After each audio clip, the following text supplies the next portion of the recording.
This meeting of the Essex County Board of Chosen Freeholders is hereby called to order. Madam Clerk, please call the roll. Freeholder Bauer. Here. Freeholder Johnson.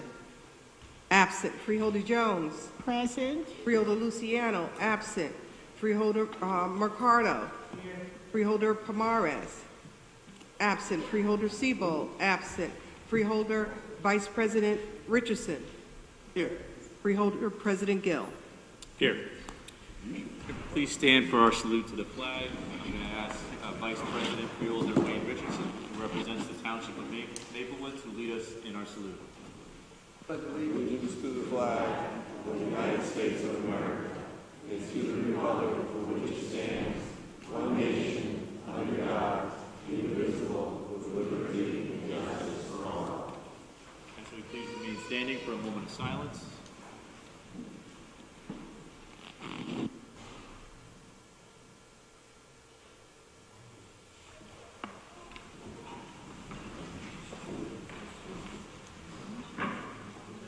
I have before me certification from the clerk that this meeting is in compliance with the Open Public Meetings Act.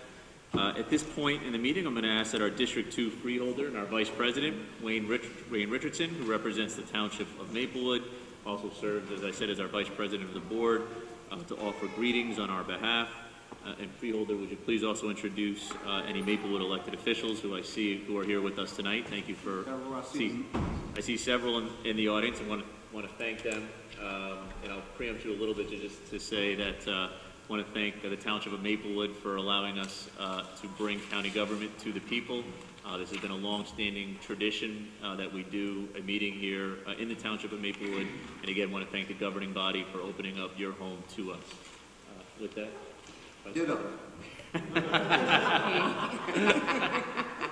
I want to echo what the President just said, and always a good time, always happy to be in Maplewood. I love Maplewood. I love the people of Maplewood, the mayor, elected officials. And what I would like to do is to have the mayor come up and please say a few words and introduce your council members who are present with us. Come on up, man.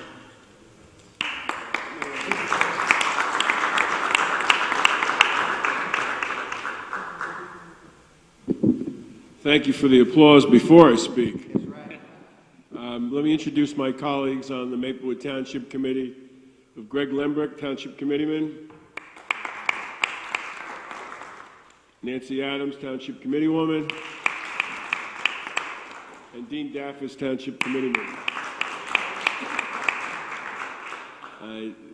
We were sitting in those chairs just about 20 hours ago, so we kept them warm for you. So we want to thank you and welcome you to Maplewood.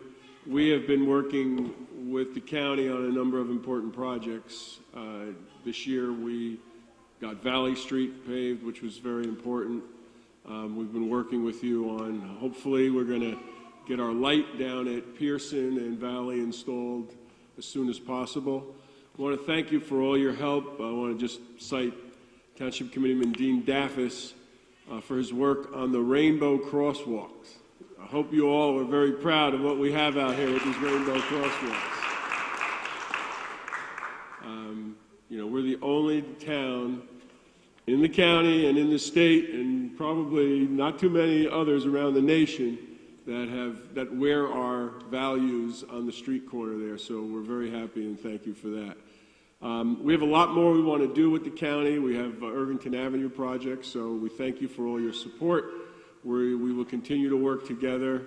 We know we have some colleagues from our two towns and other areas to speak to you tonight. I know you'll give them your attention. It is a difficult subject, the whole issue of immigration and the detention center, and I hope you'll seriously think about their concerns and try to work something out. This is a tough issue.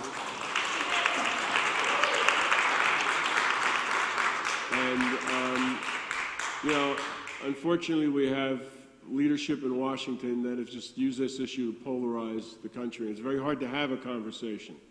And I know it's not an easy issue one way or the other because there's families involved, there are people involved. and we're going to have to sort it out. But I hope that you will spend some time listening and then getting back into your work groups and trying to figure out what's the best course of action. So again, welcome to Maplewood. Thank you for coming, and have a good meeting tonight. I have to run to the library board, so I can't stay. Thanks a lot. Thank you, Mayor.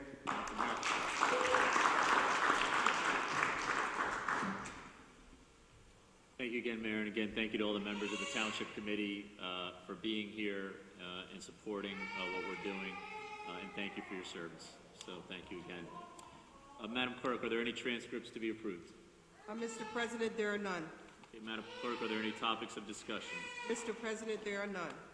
Okay, thank you, Madam Clerk. Okay, let's move to the public comment session on agenda items tonight. Tonight's meeting is a combined conference board meeting, and we will vote on every item on the agenda. So if there's any member of the public who would like to comment on any agenda item, please come to the microphone, state your name and affiliation for the record. You'll have 3 minutes to speak. Again, this is for any agenda item. Good evening. My name is Whitney Strube. I'm a resident of Newark, and I'd like to speak to agenda item number 37, resolution in support of New Jersey lawmakers calling for the dismissal of Immigration and Customs Enforcement spokesman Emilio DeBoule. As you know, I have been coming before you for months and have repeatedly asked you to make a resolution against the Islamophobic spokesman of ICE, so I want to express my gratitude for taking that seriously. And at the same time, I want to use this opportunity to suggest that you might expand your lens of analysis here. Obviously, it is disgusting that ICE is employing a man who built his career on racism and Islamophobia. That needs to be denounced. However, I think you also need to denounce the larger apparatus that he works for. It's not coincidental that DeBoule represents ICE. It's actually reflective of the values of Trump's Gestapo that is terrorizing American communities. And so in the 2 minutes I have, I just want to rattle off some headlines from mainstream news sources that have all happened in October 2018. Time magazine, deported parents may lose their children to adoption. This is what we would call kidnapping in the ordinary world before Trump. Item number 2, New York Times. The Democrats have an immigration problem. An in-depth piece in New York Magazine, which is a, I think, rightful indictment of the Democratic Party's complicity in the deportation and detention machine. 3, Splinter News. The DHS lets 5-year-old child sign away their rights. You may have noticed the story of Helen, the 5-year-old child who Homeland Security gave a form to and had her sign away her rights. This is a travesty. 4, our colleagues at Wind of the Spirit, an immigrant rights organization in New Jersey, recently held a vigil for Manny Othatz, a 20-year-old Uruguayan who has been here since the age of 4, who was on the DACA program and is currently being held in our Essex County Correctional Facility for petty marijuana possession. This is a young man whose life is being destroyed, and we as a county just made $120 off of his suffering today. We'll make another $120 tomorrow. Item number 5, this is from BuzzFeed News, Trump ICE attorney's FOIA memo. BuzzFeed used a Freedom of Information request to get a memo from 2017 in which an internal ICE memorandum explicitly said that nearly all undocumented immigrants are priorities for deportation, not just criminals, not just people who are dangerous, not just right-wing tropes like MS-13, but all undocumented immigrants. 6, this is from Vice News, and particularly chilling. It may make you think of Nazi Germany. The U.S. is checking immigrant kids' teeth to see if they actually belong in adult detention. This is what we've come to as a society. We are looking at teeth to decide if 18-year-olds can be shunted off to a jail rather than a children's facility. And finally, item number 7, at immigration argument, Justice Kavanaugh takes hard line. Our despicable right-wing new justice on the Supreme Court said, quote, what was really going through Congress's mind in 1996 was harshness on this topic. And he's referring to a 1996 act signed by Democratic President Bill Clinton. And so please, in indicting Emilio DeBoule, think in the larger context of the other federal organizations we need to condemn. Thank you.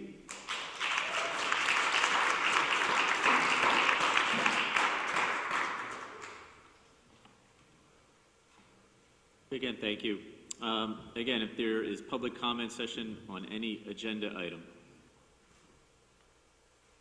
Hi, I have a question. Does speaking on agenda items remove our ability to speak during the public comment period? Oh, Brian Lee, Branlee. does that take away right to speak during the public comment period? No. Okay. And then I would just like to add, it's obviously needed that we condemn the racist Islamophobic spokesman for ICE, but the head of ICE in New Jersey, John Sukaris, is someone that's, in my opinion, even more contemptible. Even if he's never said such horrible things, he's done plenty of horrible things, and I would urge any elected official in New Jersey with a heart to please consider condemning the head of ICE of New Jersey, John Sukaris, too. I can speak just from in my hometown. I happen to be from Somerset County, a little bit far from here, but in my hometown, we had a Christian Chinese refugee from Indonesia. He has never done anything wrong in his life, but his pastor was killed in Indonesia, so he fled over here. He's been living in this country peacefully for over a decade. ICE grabbed him last year.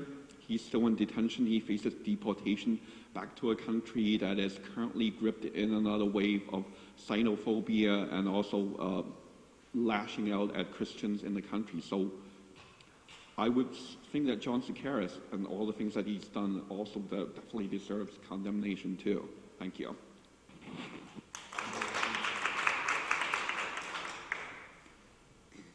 Charlotte Galla, I want to discuss the 36th item resolution that Queen Levy Jones put in for Irvington. As you can see here, we are having the nation's 20th greatest decrease and the state of New Jersey's largest decrease in criminal activity. And that's because we have a great team. They work together. One team, one dream. And I got to commend our director, Tracy Bowers, who works very diligently with his members. And of course, as Queen Levy Jones is always there to watch to make sure, because if they don't, they know the watchful eye is there.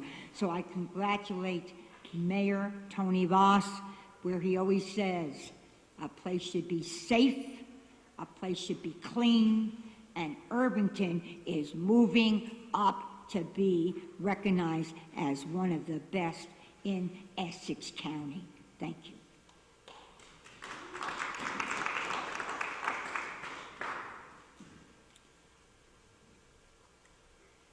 Okay, again, this is public comment session on agenda items.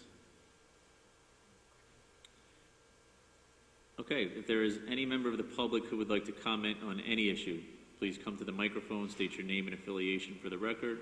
Again, you will have 3 minutes to speak. Madam Clerk? Mr. President, I'm going to call numbers, and raise your hand if you wish to speak if you don't have a number. Number 1, please.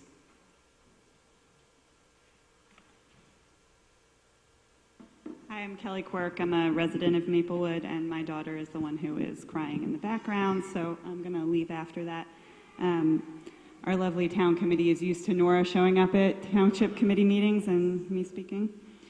I'm making a statement today on behalf of Soma Action. We are a grassroots organization in Maplewood and South Orange. We have about 1,500 members in response to the ICE contract at our Essex County Correctional Facility. We believe it's time that there needs to be a concrete plan to sunset and phase out our contract. As the state rightly and commendably passed bail bond reform, we doubled down on an agreement to house immigrant detainees. In many ways, this allowed us to keep the same number of correctional officers, it avoided us having to lay off a lot of workers, and it brought in some operating revenue. But that trade-off feels morally wrong. Our immigration system is in shambles. We all see that. The court dates for immigration hearings take years, and ICE is a rogue agency. Everyone here feels that in our guts. We shouldn't be profiting off it or balancing our budgets off it. The current contract seems to be in existence through 2026, and it's time for us to plan for the end date. We need to sunset it, announce a reduction in the number of detainees we're going to take, while simultaneously we need to invest in the retraining of our correctional officers so they can pursue another job within the county. We believe it needs to commence with care, with dedicated time, energy, and resources that you can allocate in collaboration with advocates for immigrant communities. As the contract seems to forbid the use of funds from it for legal fees for individual detainees, it is incumbent upon us to find a way to phase it out that allows detainees the opportunity to seek their legal counsel, see their families, and not cause further trauma. Furthermore, while the contract explicitly gives ICE an out at any point in time, our severability is not so clear, and I think we should really consider whether we're signing contracts that we can't also exit. We need a modification to the contract. I think it's Article 11A through B. We need to begin that gradual phase down until the contract can be sunset, and we urge you to start that planning now. The detention of nonviolent immigrants in our detention center is no different than the detention of New Jersey residents who were being held on nonviolent charges and couldn't pay bail. We in New Jersey knew that system was wrong, it was traumatic, and it disproportionately affected people of color. And in your guts, I think you know this is wrong too. The more municipalities and counties that say no to these kinds of contracts, the more pressure we put on the system as a whole to find a more humane and different alternative. Thank you.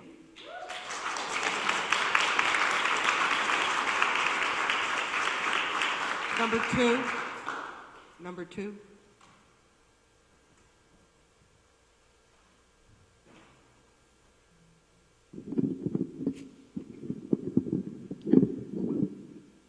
I'm Eric Lerner, resident of Warren. I'm speaking on behalf of the Jobs and Equal Rights Campaign. I want to remind the chairman and all the freeholders that you swore to uphold the Constitution of the United States. But every month that this contract with ICE remains, you are violating that oath, because this contract is completely unconstitutional. First of all, the Constitution of the United States grants the Congress no power over immigration. It isn't even mentioned.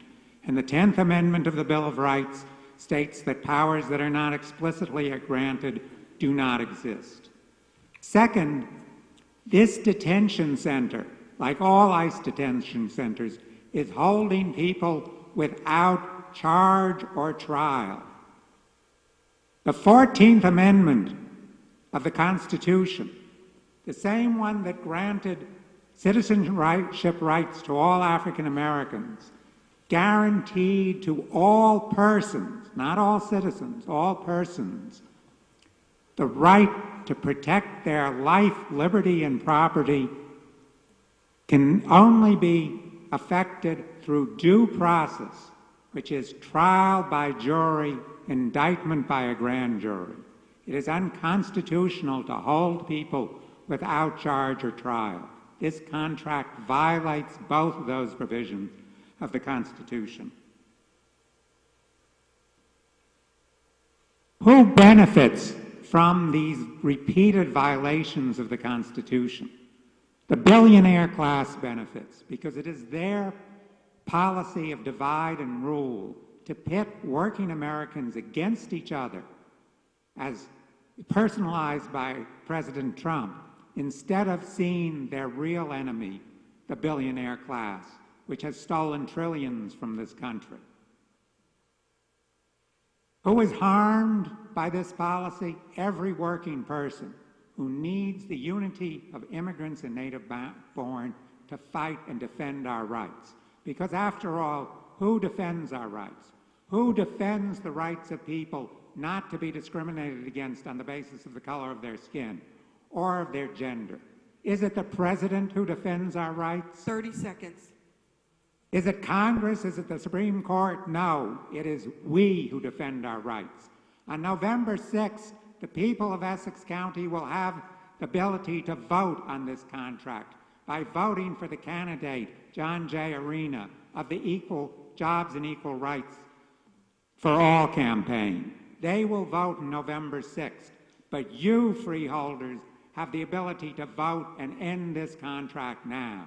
Will you do so? Time's up.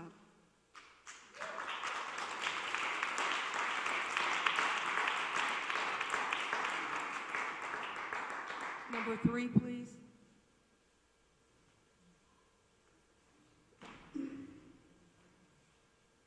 Number 3. Number 4.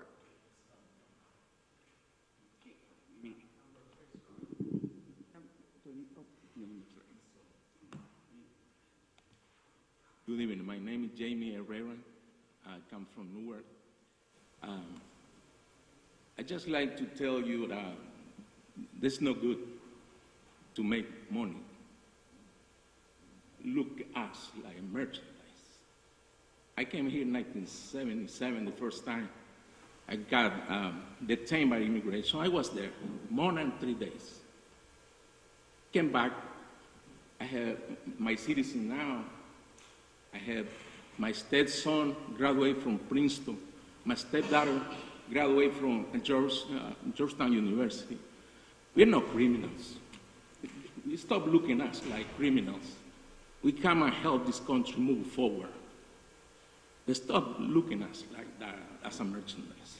Please, stop the ICE, and this contract and the SS County, please. Thank you very much.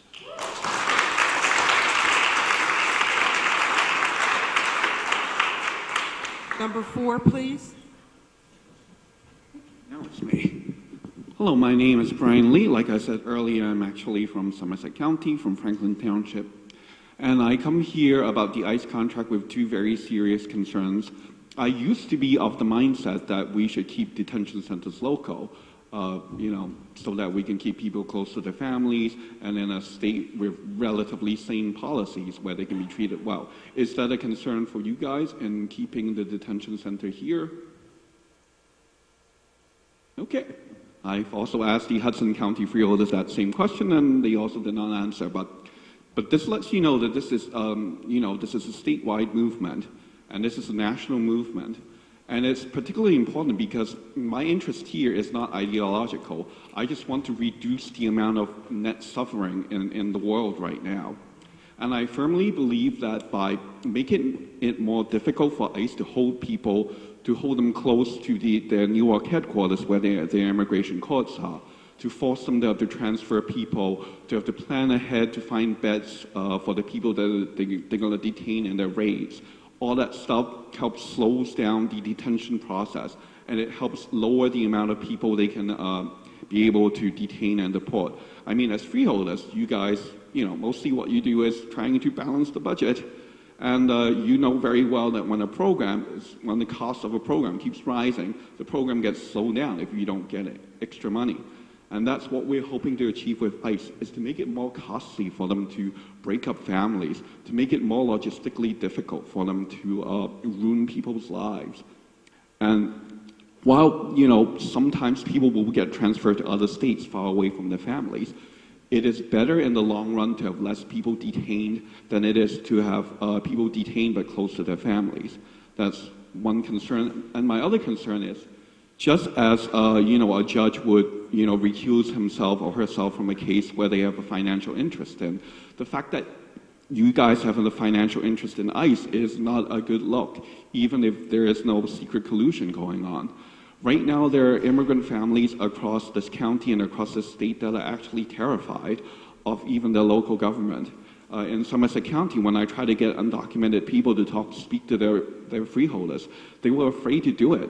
I mean, as freeholders, you guys are probably used to people throwing all kinds of emotions at you. Anger, gratitude, 30 seconds. Complaints. But fear might be a new one, and it might be pretty invisible to you because those are not the people coming up here and speaking. But people are scared of you because they see you taking money from ICE, and they're wondering, how is the county cooperating with ICE behind the scenes? So divesting yourself this way would just send a very clear signal that you're on the side of immigrant families and that they should be less afraid and come out and participate more in society. So those are my 2 concerns. Thank you.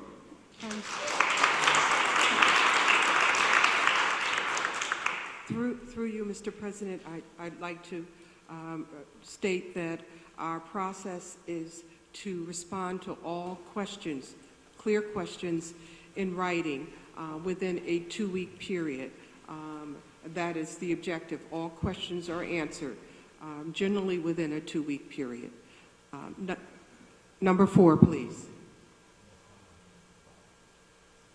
Number 5, I'm sorry.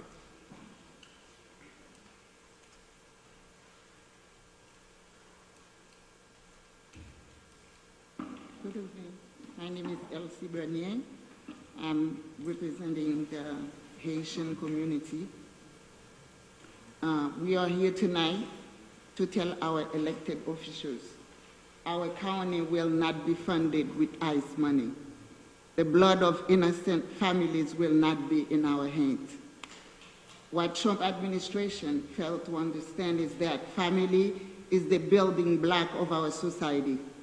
It doesn't matter where they come from, as long as they are adding to our values, our greatness, and pay the taxes. As citizens of this country, we must stand together to say no more ICE. We also need to take the destiny of our country to continue fighting racist policy against the immigrants. Making America great is not in attacking immigrants. The greatness of our country is not found in incarcerated children. The greatness of our country is not found in ripping children out of their parents. The greatness of our country is found in family values, where children learn how to love, learn to be responsible, and where they have a sense of belonging. Our greatness is found in giving immigrants the opportunity to be a part of the American dreams, when their dreams seems to be impossible in their own countries. Tonight, we want to remind our elected officials that we are fighting to keep this state blue for a reason, for multiple reasons. Keeping ICE out of our state is one of the reasons. Your silence is not going to make it go away. The problem, avoiding the problem, is not going to make it to disappear. We are here tonight to make Essex to wake up and do something about ICE. Thank you.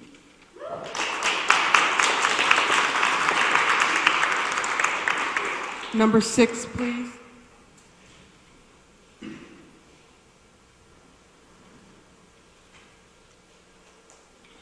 Good evening. My name is Manny. I'm a teacher and cultural worker in Newark and around the county. I want to speak about the ICE contract, and I guess my question to start is, before you were politicians and after you're done with your terms, you will remain working class people. And the question that we all have to have in our minds is whether you want to be part of a project of growing racism. And why do I say that? Because when you look at the detention centers, it's not something that is happening here in this county. It's not something that's happening just in this country. When you look at core civic and the interests that have that benefit from detention centers, it's something that's happening in developed countries. Because of the underdevelopment in other regions, it's forcing immigrant workers to go into these developed countries. And when you look at the public image of the detention centers and what that says to citizen workers is that from both Republicans and liberal politicians, Democrats or whatever party, is that you're asking working class people to consider the need to see a group of people as a danger to national interest, to see them as a danger to themselves. What that looks like at the local level in our county is having citizen workers, both, immigrants were predominantly seen as Latinos, even though we're all from all different countries and colors.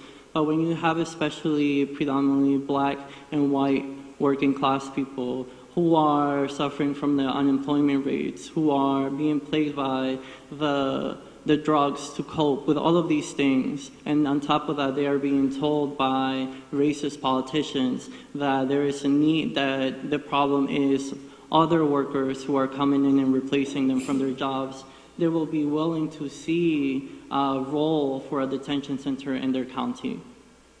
And the reality is that we as working class people, whether we're undocumented, documented, or citizen, we have the same interests. 30 seconds. And you have to consider those things. So when you look at a very specific example, in Newark, in the South Ward, in the last month or so, there was a person with mental disabilities who was jumping on top of a car, black working class person. The cops didn't do anything. The cops behind closed doors were reprimanded. Within the same month, a passenger, not a driver, was stopped and was detained for their status. Time's up. I just want to say that that's a contradiction in what the policies really represent for immigrants or working class people and the racism that it projects. And I want you to consider that in this ICE contract and whether you want to promote that racism.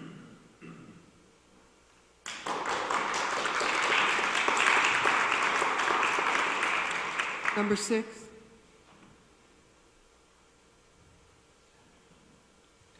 Number 7.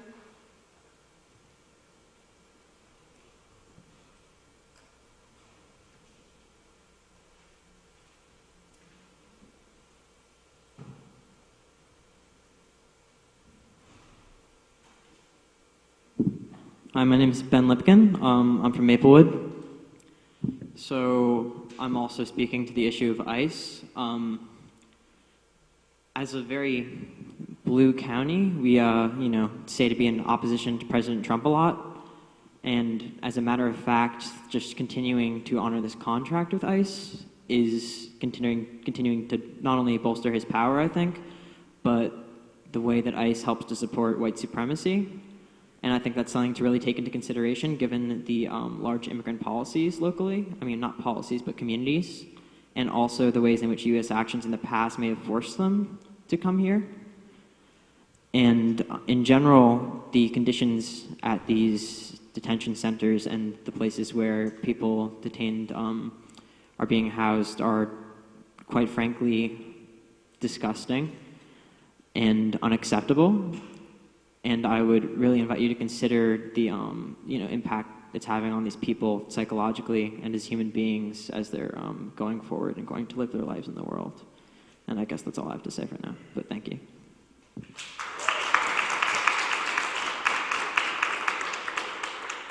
Number 8.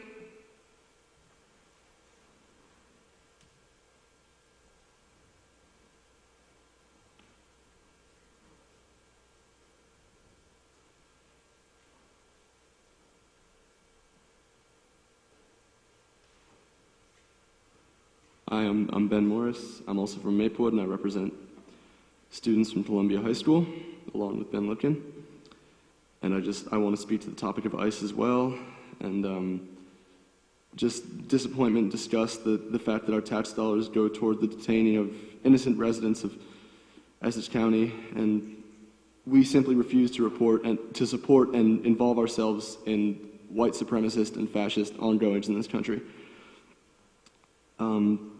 There are many alternatives to spending our town's money on the preservation of a concentration camp for immigrants, but the fact is we don't need to have an exact blueprint for restructuring the federal government to know that ICE is an immoral, unaccountable, and dangerous agency that needs to be dismantled immediately. And a lot of Democratic blue politicians locally like to say that they're keeping ICE here so that they can make sure that they keep the immigrants detained locally and to monitor them so they can't be detaining people and violating human rights elsewhere, but that excuse is nonsense. And as long as we have a contract with ICE, we are enabling and allowing them to further destroy families and destroy people's lives who've lived here for many, many years and have done absolutely nothing wrong. And it is your responsibility to get ICE out of Essex County, and until you do, the blood, pain, and suffering of our neighbors is on your hands.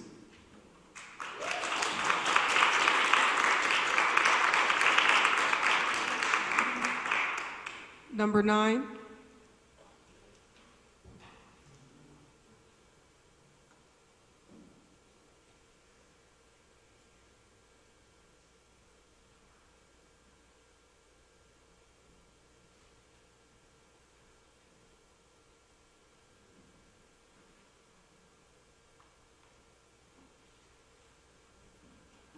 Hi, good evening, freeholders.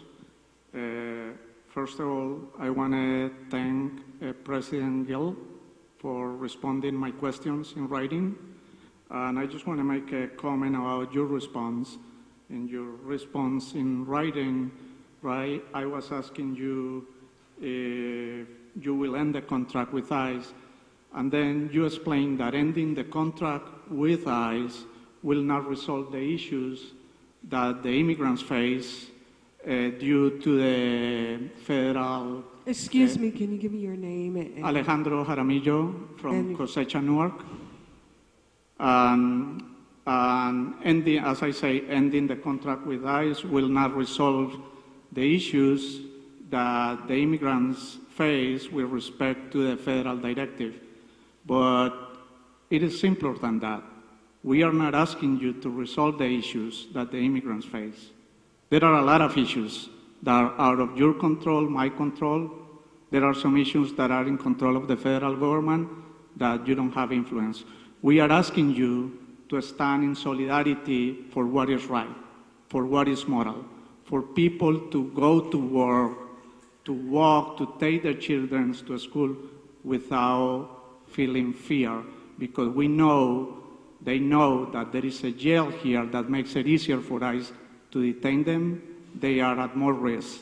The less jails, the less beds that we have for ICE to detain people, the less likely that ICE is going to detain people. It's going to detain some, but not as much, because it's about capacity, right? So we are asking you to stand on the side of what is right, of what you're going to tell your children or your grandchildren 15 years from now when they have married and have kids, maybe from the sons or daughters of one of these undocumented families. Are you going to tell them, I supported the policy that helped kept your parents in jail, or I supported the policy and stood on the right side of things and opposed that policy and allowed your family to be free and to be without fear? So that's one thing. Also in your letter, you mentioned that you owe 30 seconds. to help the Constitution of the United States, and that is right, but as Eric Lerner explained, this contract with ICE is unconstitutional. So if you are concerned about the holding your oath to protect the Constitution, you got to stop this contract immediately. Thank you.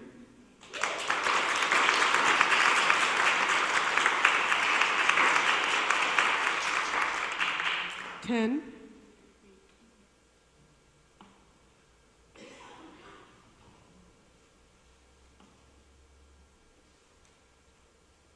Hello, I'm Carrie Gordon from Maplewood. Welcome to my town.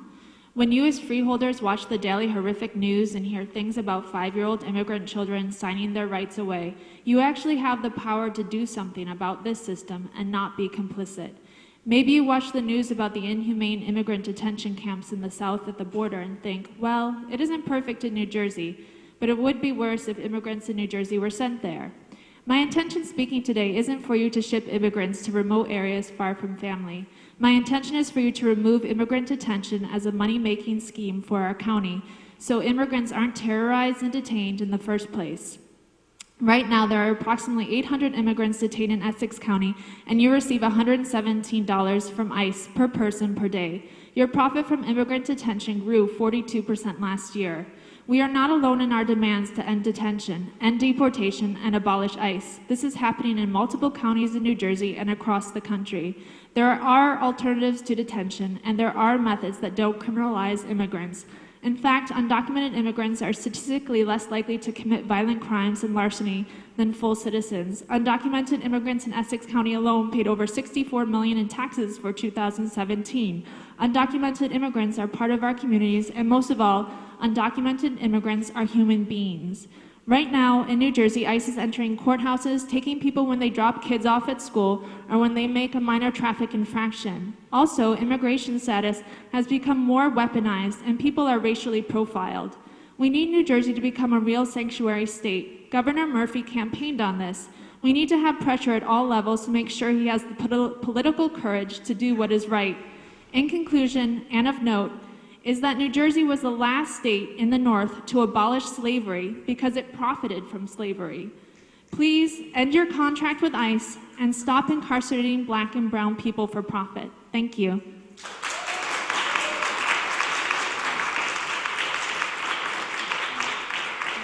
Madam Clerk, for the record, announcing Freeholder Rufus Johnson. Number 11.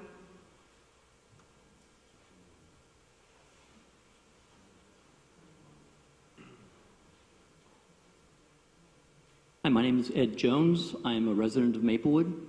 And one of the things that would help Maplewood and also South Orange were both sanctuary communities. It's hard to be a sanctuary community when we're inside a county that is keeping immigrants in jail through ICE, with that threat constantly being held over them. This is particularly came out in Newark in a more dramatic way because of the conflicts that that Newark is experiencing. Their mayor and others wanting to be able to keep the community as a sanctuary community, and yet running into conflicts because ICE makes that a difficult thing to do. The other thing that I was concerned about is the branding. I don't like using the word branding a whole lot. It's a kind of a marketing business term, but it's a reality. The brand of Democrats has been gradually eroded. We saw that most dramatically in 2016 because, surprisingly, a Republican, Donald Trump, started speaking for the white working class. When is it that Democrats stopped speaking for the white working class? When is it they stopped speaking for people of color? When is it that they stopped working for the rights of those who are oppressed? I would really love to be able to vote for Democrats and feel that I really had my heart in it. I voted for a Democrat ever since the first time I cast a vote for Joe Biden in 1972 when I was a resident of Delaware and he was for the first time elected senator. But Joe Biden really does work for white working class people. I had the sense that his heart was in it for the people who suffered in this country. I would like to restore that brand, and I think one of the things that you can do to help do that is to break the contract with ICE and make it more possible for Democrats and sanctuary people to hold their heads high. Thank you.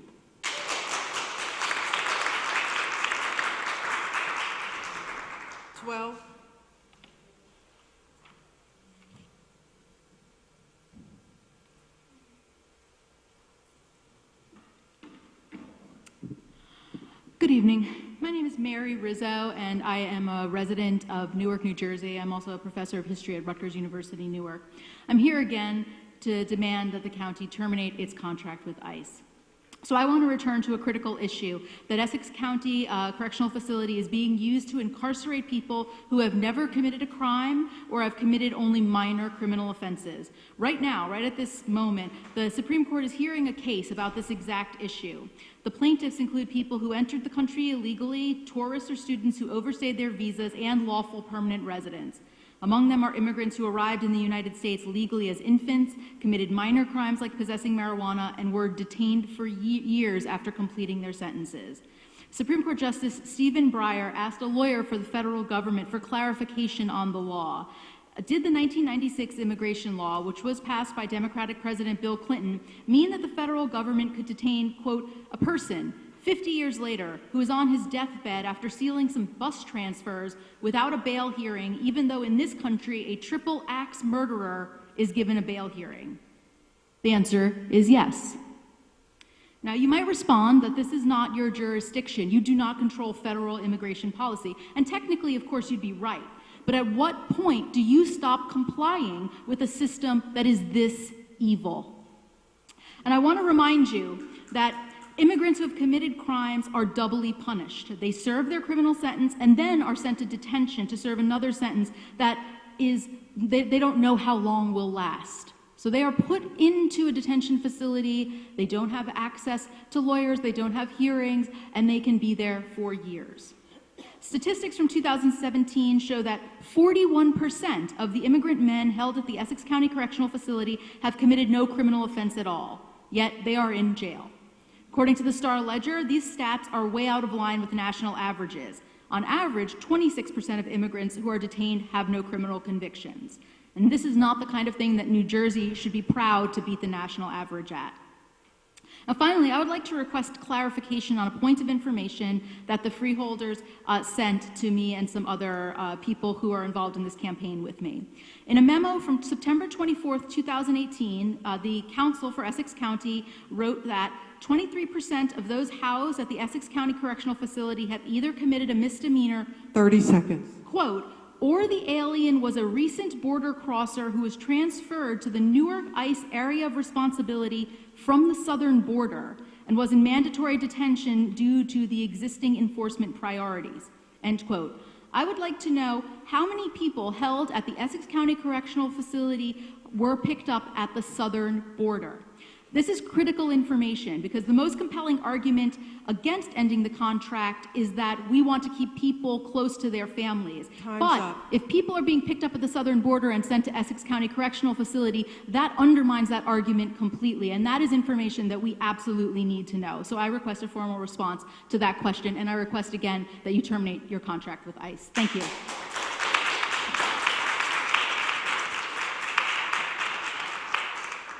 Number 13.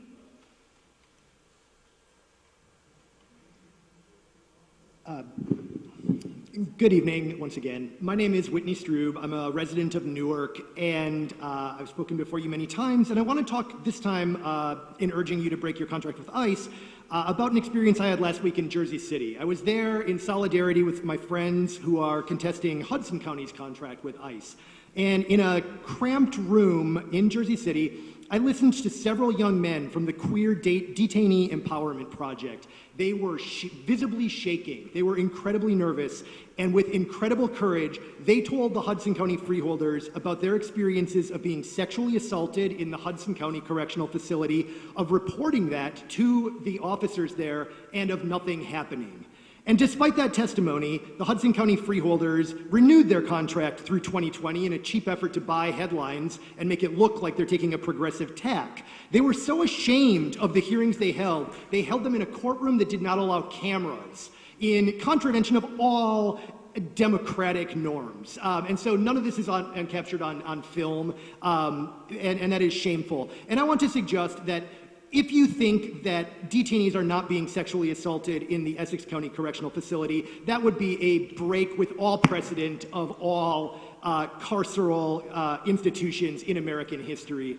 And from that experience, I was just really fundamentally shaken in the sense that I am myself a registered Democrat, and I have to ask, what are we doing? To pick up what some of my colleagues have said, what are we doing as Democrats? For 25 years, we have ceded ground to the Republicans on military spending, on criminal justice. We've abandoned the working class. We've taken Republican tax toward welfare, and here on immigration, we're literally locking people up for Trump. This is why we've lost all three branches of the federal government. This is why we have Trump. This is why we have Kavanaugh. This is why Mitch McConnell and Lindsey Graham are dictating policy that hurts all of us.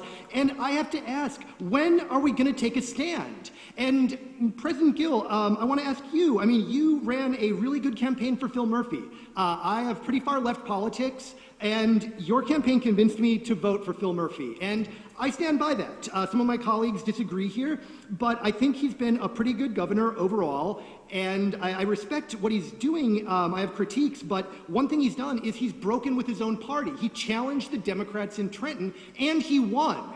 That is a viable model of how to be a Democrat with a backbone. And President Gill, I have to assume you have aspirations in politics, and I have to ask, how are we going to look at you in retrospect historically? Are you going to be the Democrat who takes a bold stand? Or are you going to be another tepid machine politician who answers to Joe D., a man so morally bankrupt that he endorsed Chris Christie? We need better as Democrats, and we need better from all of you. Thank you.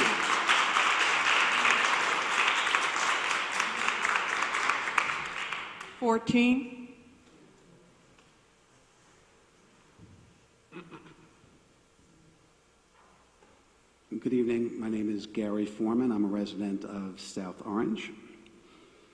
A proud resident of South Orange, though this evening I'm jealous of the residents of Sacramento County in California. Because in Sacramento County, one of the supervisors, a gentleman by the name of Phil Cerner, said this: "For me, it came down to an administration that is extremely hostile to immigrants. I didn't feel we should be part of that." Mr. Cerner joined two other county supervisors in canceling their contract with ICE, saying, "It just felt inherently unjust for Sacramento to make money from dealing with ICE." It puzzles me how each of you cannot feel the same way. Nothing about immigration or this discussion, almost nothing, is simple. Immigration policy, Lord knows, is not simple. Immigration enforcement, once you have a policy, is not simple.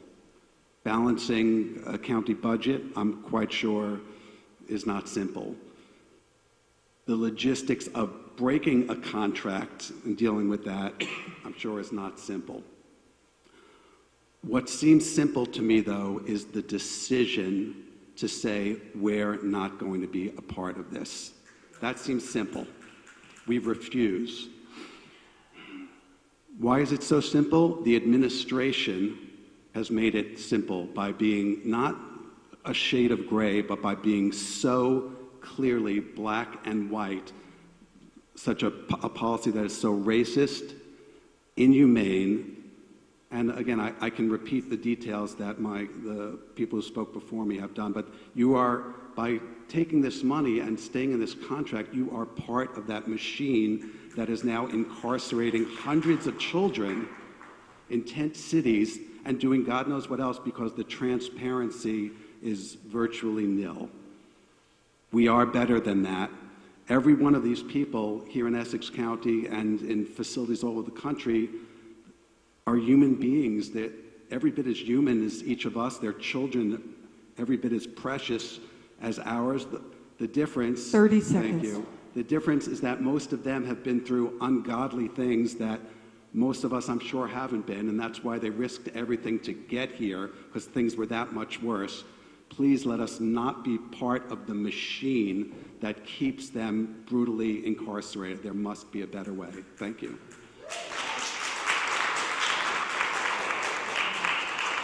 This is 15. Hi, my name is Audrey Leviton. I live in West Orange, New Jersey. I'm just going to read something from the website of the Democratic National Committee, which states, "Democrats believe immigration is not a problem to be solved. It is a defining aspect of the American character and our shared history." The statement continues, "Democrats are fighting for every immigrant who feels threatened by Donald Trump's election." Well, that is not the case.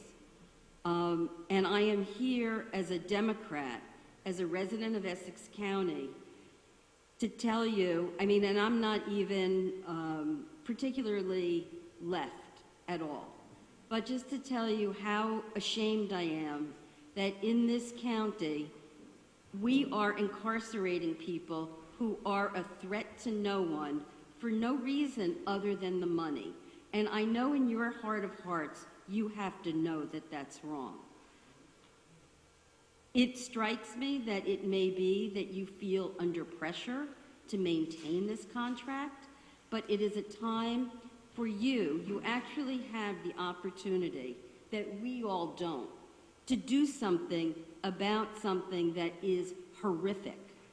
And I am here at this meeting in part to say what I have to say and to really be able to live with myself. This is really creating misery, human misery, among people that we like, that we encounter, that we interact with on a daily basis. There is no reason why undocumented people should be in prison. It's just wrong, and I really hope that you can, A, end this contract, release these people until their hearings. And I actually do have a specific question, which is, will you please hold a public hearing and speak to us, not just listen, but speak to us about the rationale behind this contract? That's an actual question, and I'd love a response to that. Thank you.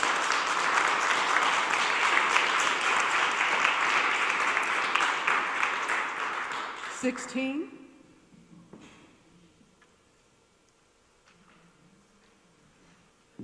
Good evening. My name is Kate Dodd. I'm a resident of East Orange and a teacher here in Maplewood, and I've come before you before.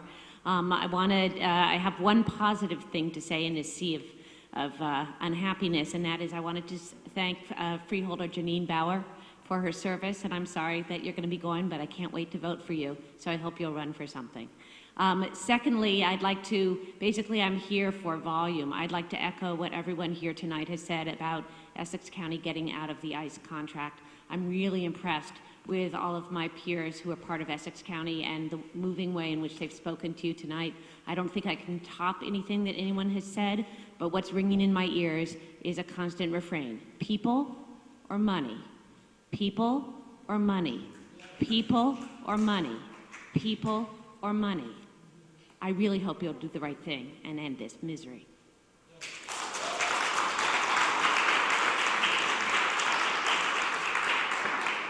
$17.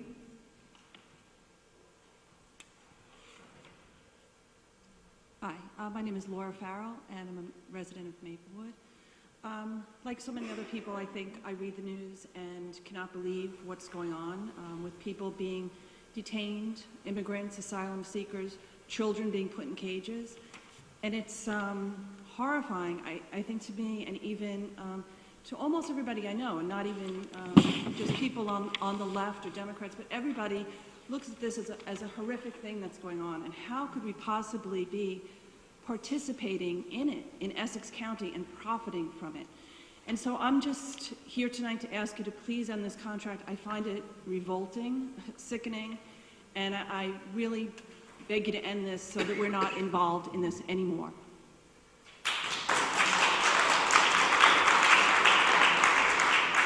$18.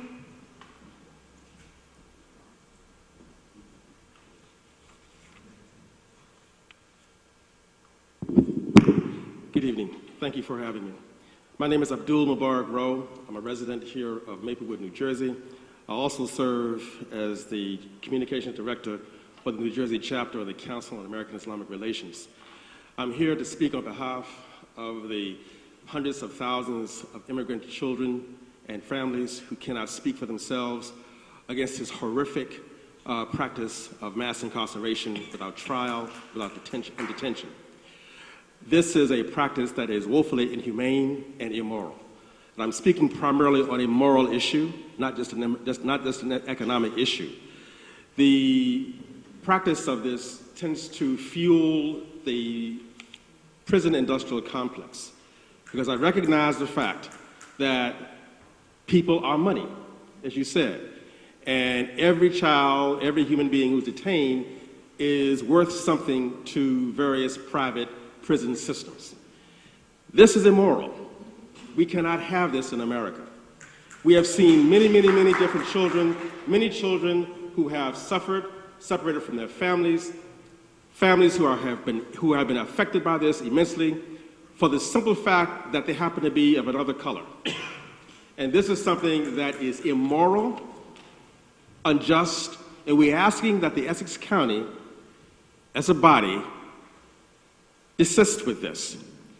The Maplewood, South Orange communities have declared themselves to be sanctuary cities. East Orange has declared itself to be one. Newark has declared itself as pushing to be one. And we're asking that the Essex County itself takes a stand, a moral stand, to desist with this inhuman, immoral practice. Because generations from now, people will look back and see what we have done. And they will either look back at us with disdain or with pride. Thank you very much.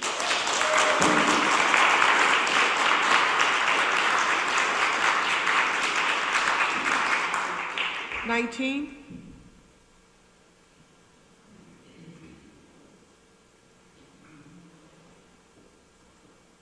Hi, I'm Neil Miller from Maplewood. So according to WNYC article, the Essex County will receive roughly $2.8 million in 2018 from the ICE contract. And I have a question for the board, which is, say at median home prices, how many additional homes in Essex County would be required, would equal that $2.8 million if it was transferred to the property tax levy instead of brought in from the ICE contract? I think there's a great irony in us being right here in Maplewood, and earlier in the meeting, or to kick off the meeting, Mayor DeLuca pointed out the crosswalks right on Valley Street, and I think Maplewood has the right idea in trying to grow and ultimately bringing down the property taxes for the town and for people in Maplewood, South Orange, by being a welcoming place. More people are coming in, there's a wider base of property taxpayers, and the services that we expect are paid for by many people. One justification for Essex County having a nice contract is that it keeps property taxes down for homeowners in Essex County. But Essex County should consider whether it can grow more by being a welcoming county, by living the values that it espouses. Thank you.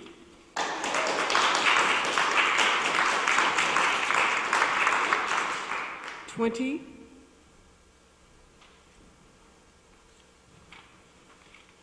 Hello, my name is Dr. Kristen Peck. I'm a resident of Maplewood. I'm a psychologist, and I'm also here representing UU Faith Action. I agree with everyone that it just feels wrong and so immoral for us to be involved in this financial relationship, financing our government with money from ICE. On the other hand, I also agree with what one person said about the fact that this is a very complex issue. And I have quite a bit of experience both in Essex County Correctional Facility, working individually with some immigrants individually, and also in Elizabeth. And I want to say that I believe that this contract needs to be phased out. And I would very much like to echo the sentiment that I would like to hear, and this is a question from each and every person involved in the Essex County Freeholders, where you stand on this issue and what your thoughts about it are. And I think some kind of a public forum is absolutely necessary. I just want to share a little bit about some of my experiences. I was actually going to bring some photos of one particular man whose family I have come to represent professionally in a certain way, who has been in detention for over a year.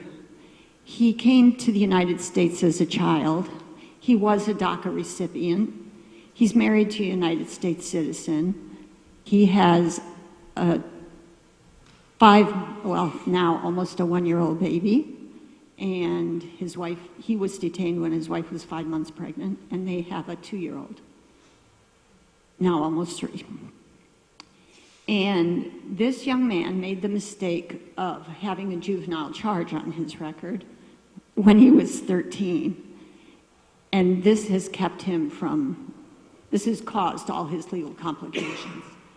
But I want to just tell you, I wanted to show you his picture, and I wondered if any of you have spent any time in Essex County to see that this is a prison and how it is for a person who has been a graduate of high school near here, who has a wife and 2 children, who had just begun his own business, who has had absolutely no encounter with law enforcement since he was 13 years old. 30 seconds. A charge that was later released. And I would also invite you to go to the detention centers to see if you spent time there eating the food, trying to take a shower, seeing what it is that we're doing to people there. I don't think you have, or your hearts would be breaking and you would be somehow talking like those people in San Diego about how it's intolerable to hold the immorality of these contracts.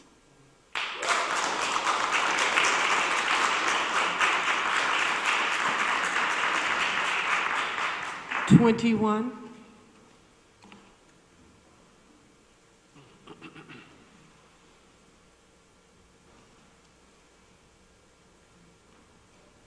Hi, my name is Anita Gundana, Gundanna. I live in South Orange. I came here to also show support for the movement to sunset or phase out the contract that Essex County has with ICE detention. I worked hard alongside many of my fellow residents here today to have South Orange and Maplewood declared as fair and welcoming communities, as sanctuaries for all. And we chanted for weeks and have met with officials, and we chanted that immigrants are welcome here. They're welcome in our communities, not in cages. We did not mean that we welcome immigrants into cages. We welcome immigrants into our communities. That is what sanctuary means. That is why my family came to this country, believing in these values as the undercurrent of our country.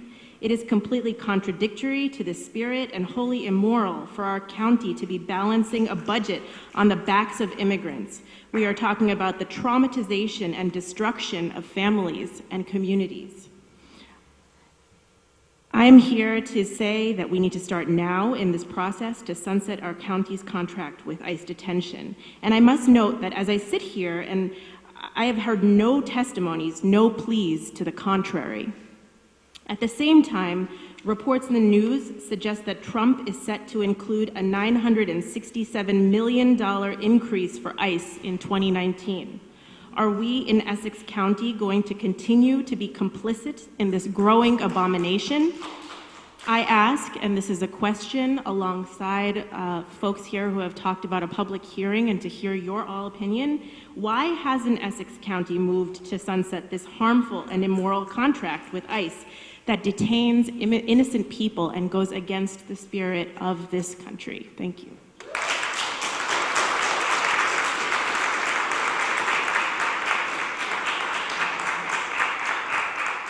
$22.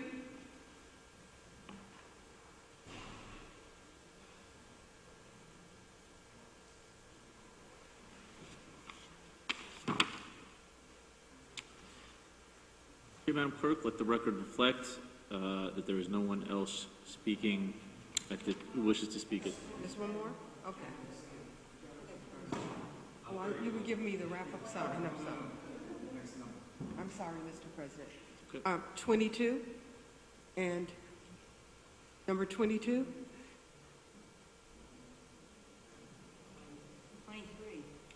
23.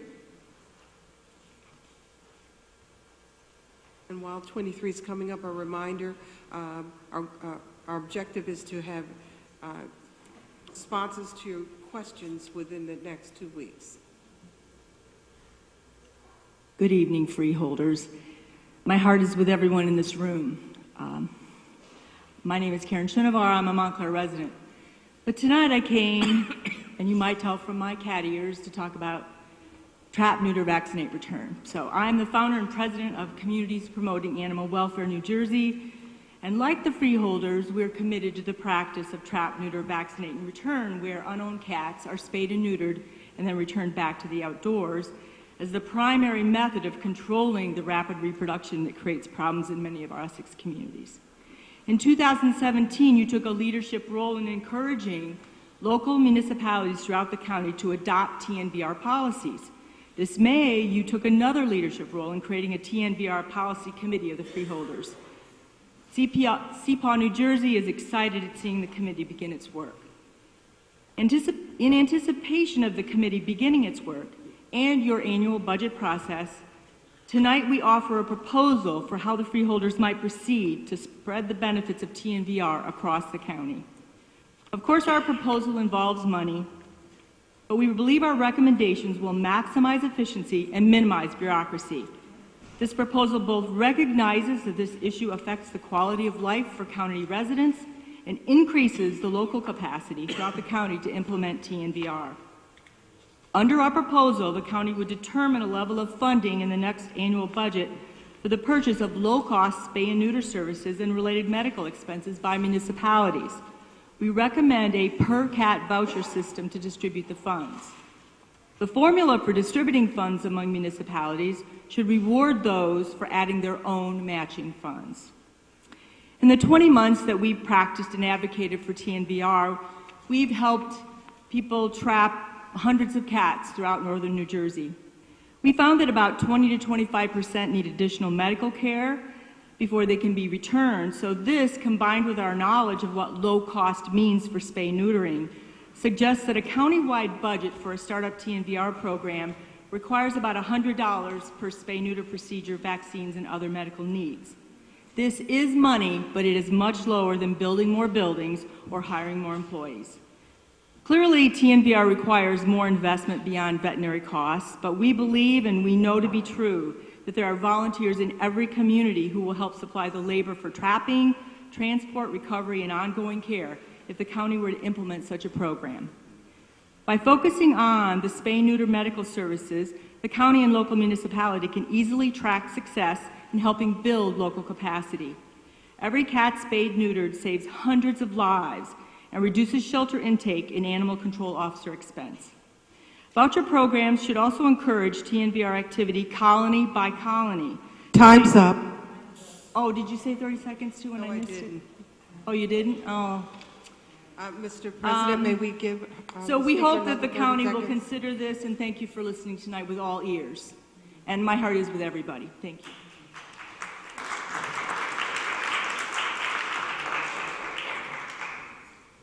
Point of clarification, Madam Clerk, I do believe that the remarks were also distributed to the board, so and if not, we'll make sure that the board has a full copy of the remarks. 24.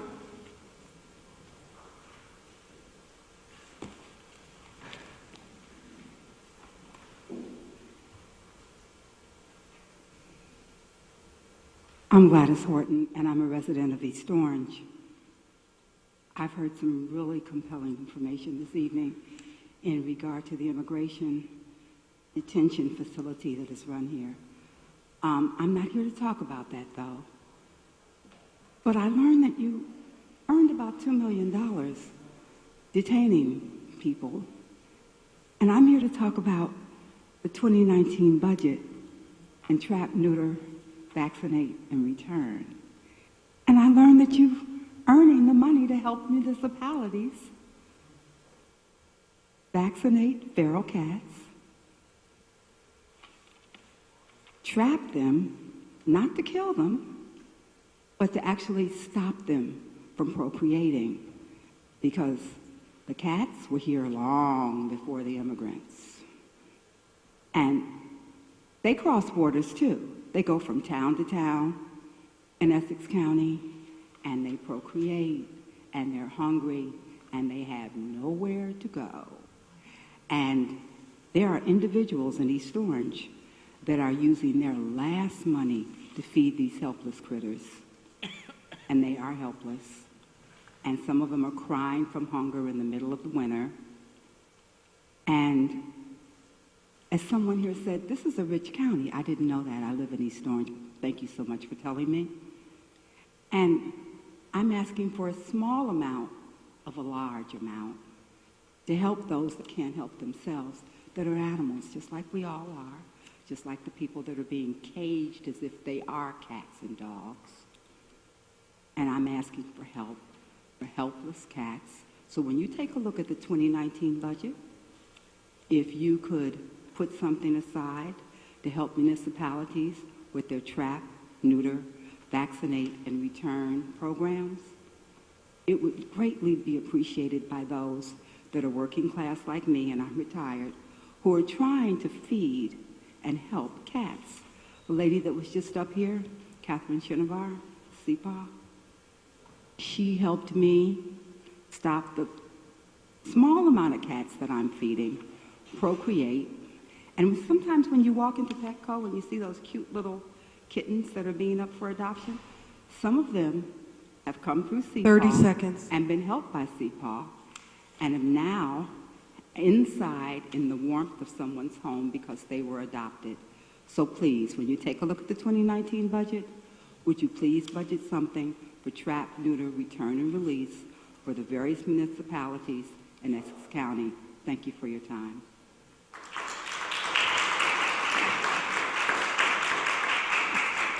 Madam Clerk, I didn't recognize before Freeholder Luciano for the record. 25.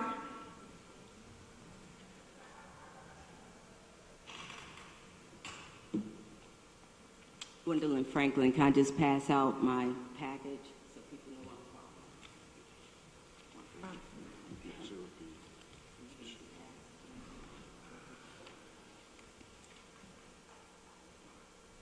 I'm Gwen Franklin, Rockaway, New Jersey. I work in Essex County, and my heart is broken listening to everyone's story.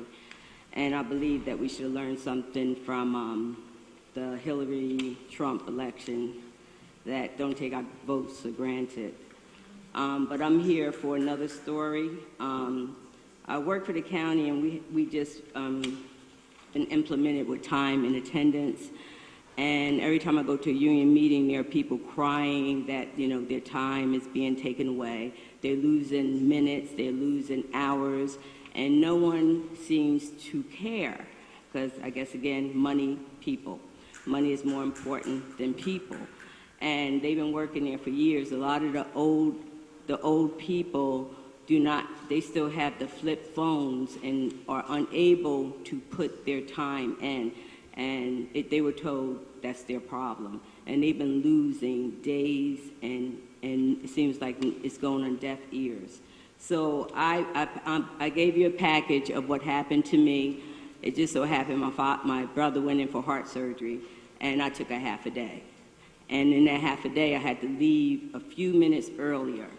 By leaving 20 minutes earlier, they docked me for 2 hours, and they said I couldn't get it back. No way, no how.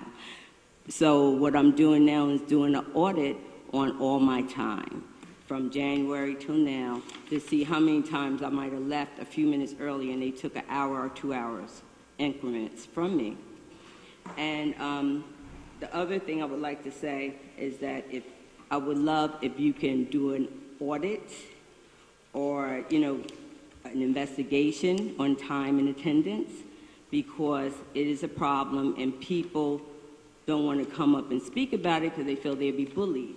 And on a bullying note, I would like to say I thank you for supporting my bill for bullying that I came up last time about, and I would like to see it go to legislation and get passed because people fear for their jobs. 30 and they seconds. Want to come up and speak like me, and people fear retaliation and fear that they may lose their job. So if you can please help us, I would truly appreciate this. An investigation and an audit, time and attendance. And I would just like to try to get my time back. Thank you.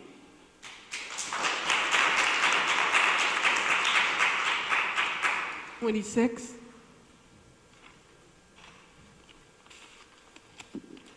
My name is Claire Roberts, and I'm a resident of Maplewood, and I'm also a co-founder of Soma for Animals, which is a local animal advocacy group here in our community. And I wanted to thank the freeholders, first of all, for having passed a resolution last year encouraging TNR throughout our county.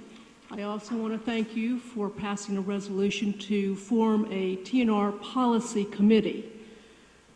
I wanted to just speak very briefly to remind you of the hundreds of dedicated volunteers throughout our county who are working very, very hard on the TNR programs in their municipalities. They are doing a tremendous job at reducing the number of unwanted pets in Essex County, which also confers a great financial benefit on the county by reducing the number of unwanted pets going into our horrendously overcrowded shelters. So I would like to urge you to please consider providing some funding for these municipalities to continue their work so that they can do so much more to benefit our county financially and also to reduce the unwanted suffering of animals throughout Essex County. Thank you.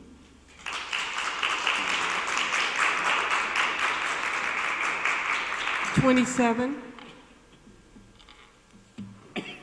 Evening. I'm Mama Meow in Irvington. I'm known as the Cat Lady. Also, I'm Charlotte Gallen. The reason I'm here is, number one, is Make a Difference month, and nobody has mentioned that.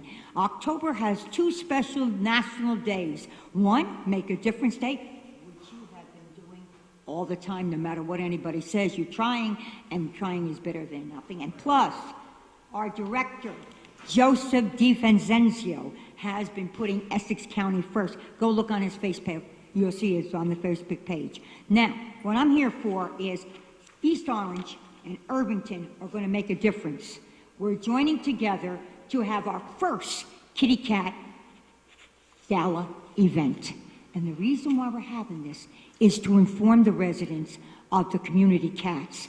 Nobody has mentioned that the community cats are suffering and dying. They just said, show us the money. I understand. But at the same token, you have community cats in your neighborhood. Everybody does. As I spoke to Janie, one cat in 4 years, 20,000 cats. That's in your community. And unless we get, now, she had mentioned we got volunteers, we got rescues. That's because they've got compassion. Those cats don't belong to them. They're in their neighborhood and they want to make a difference. We as individuals need to open up our eyes and make changes, positive changes together. It takes a team to make a dream come true. Now with East Orange, we're having a Halloween effect because that's what the owner wanted, and the kitty effect, so I'm gonna make sure you get this, and I'd like to see one of you or two go there and see what a dynamic group we're going to have. I don't know who this is. And then she made a poster that I want you to make sure you see that she is sponsoring this because she wants to make a difference. And I'm going to get off the topic of this because you know I love cats and I always come here and tell you meow and everybody knows me as a cat lady. But Raymond Lesniak, the senator, is doing something outstanding.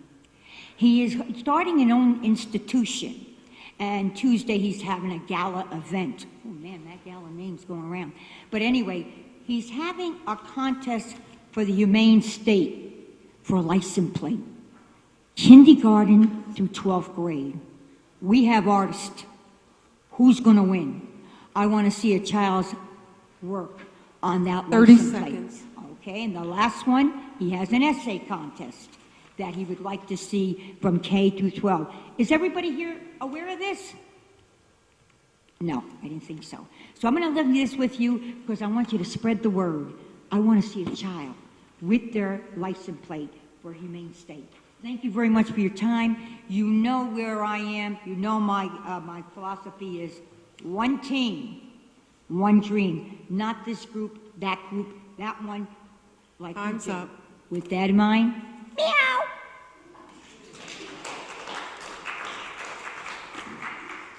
28.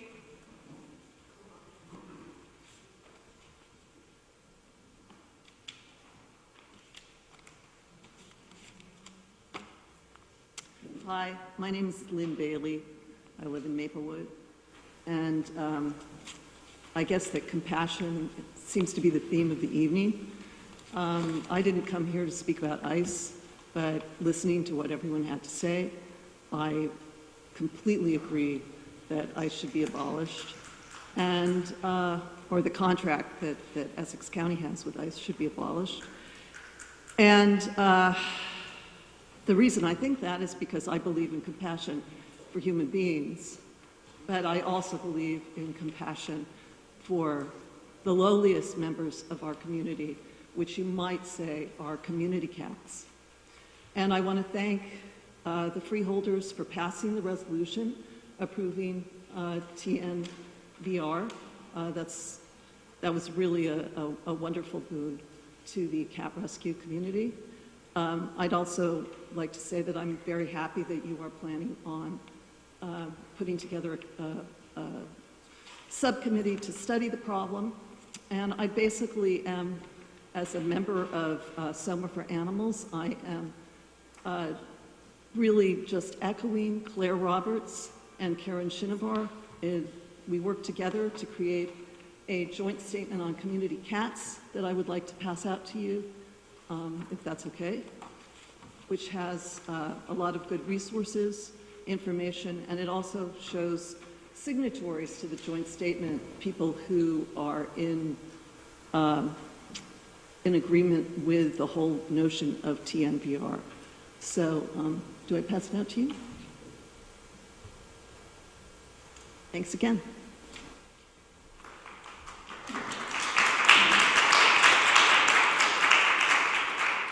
'29.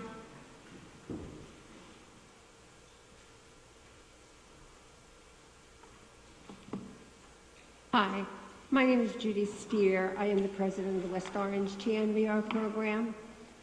On February 9th, 2015, we successfully secured an ordinance in the Township of West Orange. This took us a year and a half to accomplish. Our goal to stop the cat population in a humane way. However, there were a number of applications. We had to file 501c3 and 990N, become a corporation, and acquire insurance. We didn't really get started until around May. The first year was slow going, but soon we were getting more and more calls from people who wanted our help. They have formed relationships with the feral cats they have been feeding, but realized the importance of TNR. Unfortunately, this comes with a price. $55 per cat, feral cat, I should say, $90 per adoptable, not including other medical tests, which include FIV, FELV, to show that these cats are healthy. Deworming, defleeing, the whole thing. Many cannot afford to pay $55, but we never turn down an opportunity to spay-neuter a colony and save lives. Then there are the colonies that have no caregivers. So we have volunteers that feed these colonies on a daily basis and monitor their health. They receive a monthly food delivery from West Orange, TNVR. We receive no funds from the township, and sick kittens especially can be costly.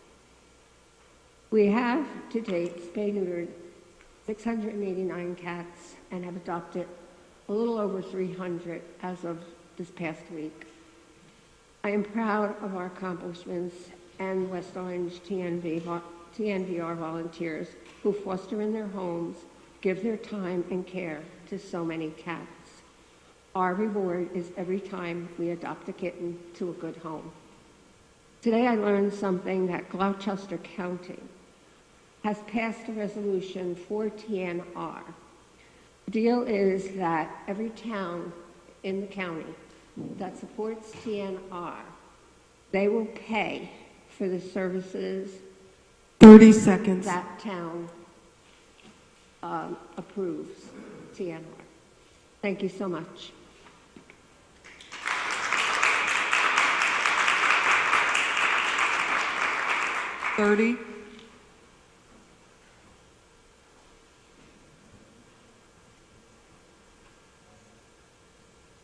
Hello, my name is Tracy Woods. I'm a resident of Maplewood, and I am coming to speak about the ICE contract. When I first learned that, that there was an ICE detention center in Essex County, I pulled up on the internet the public version of the Essex County budget because I was interested to see what portion of the budget is taken care of by the ICE contract. And, you know, I thought, what could we cut so that we wouldn't have to do this? And I was quite staggered, as I'm sure all of you know, to see what a large portion of the budget is supported by this and how difficult it's going to be to cut it. I took a look at the budget, and I even asked some people who really know how to read these kinds of budgets to help me understand it and what it would mean for Essex County to cut the ICE budget. And I still think we have to do it, that we have to find a way, you know, that we understand that it's going to be difficult, but that we can't be complicit. And we're going to have to work really hard and just find ways to preserve the, you know, as much as we can and cut where we need to in order to not be complicit in what's going on with the ICE program. Thank you.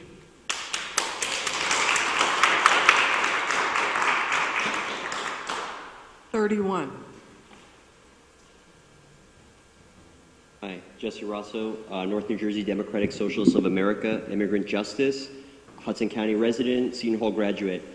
I thank those in the room who came out to Hudson County on a cold, wet, miserable day and endure a 4.5-hour farce of a special meeting on our intergovernmental service agreement ICE contract.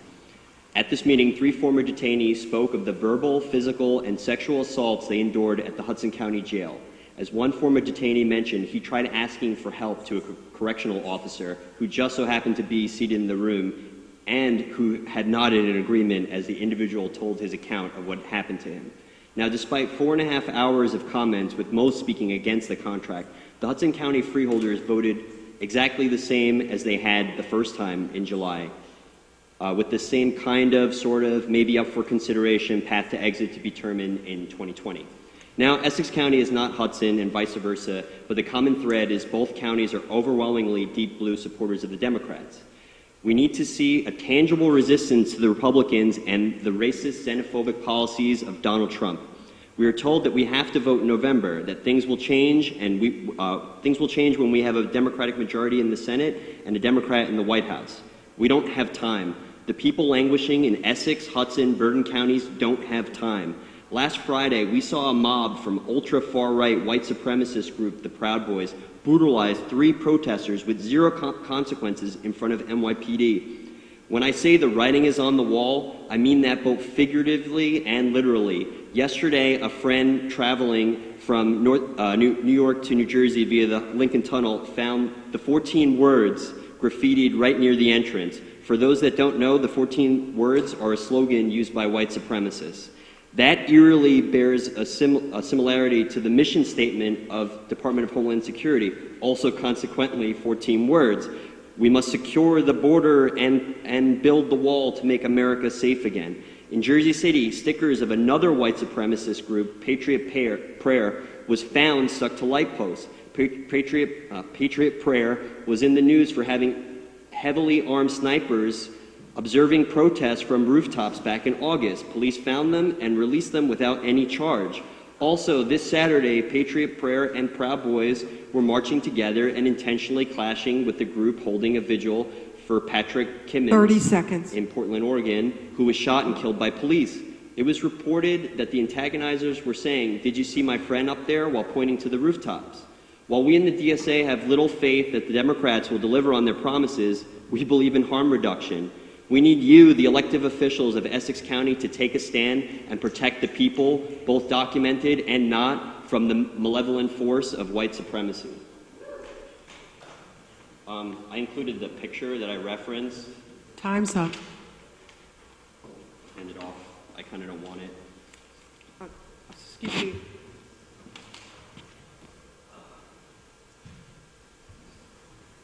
Next. It actually took 4 days for them to move that.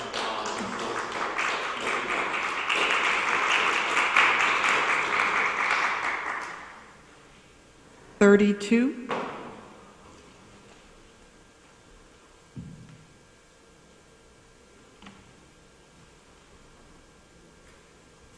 Good evening. My name is Kathy Yates, and I'm from East Orange.